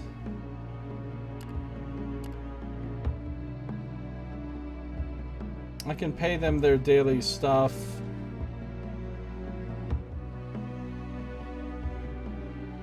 We're gonna do the +1 vigor relaxation. I'll feed him 200% rations, fuck it. I want him nice and rested, like super rested.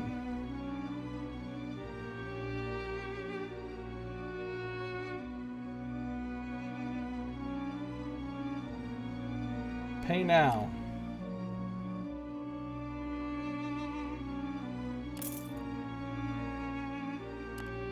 Alright, new day.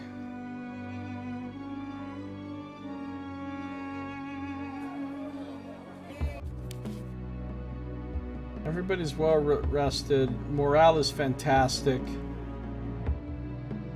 I don't owe them any money. We only have 3 days worth of supplies left, though. We're going to have to get some more supplies. But that's okay. We have a lot of money.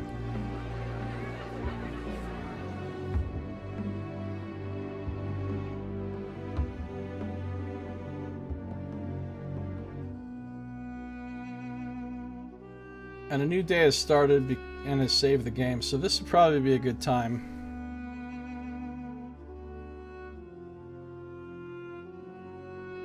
That's a 3-hour bonus stream I just did. After already streaming earlier tonight. I'm gonna crunch some ice for you. Crunchy, crunchy ice sounds.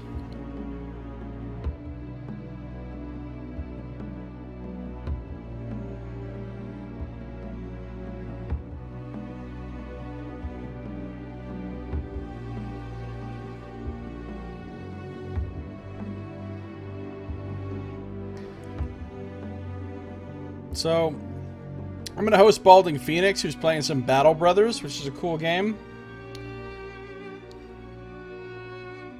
I don't know how a person gets to the game menu, though.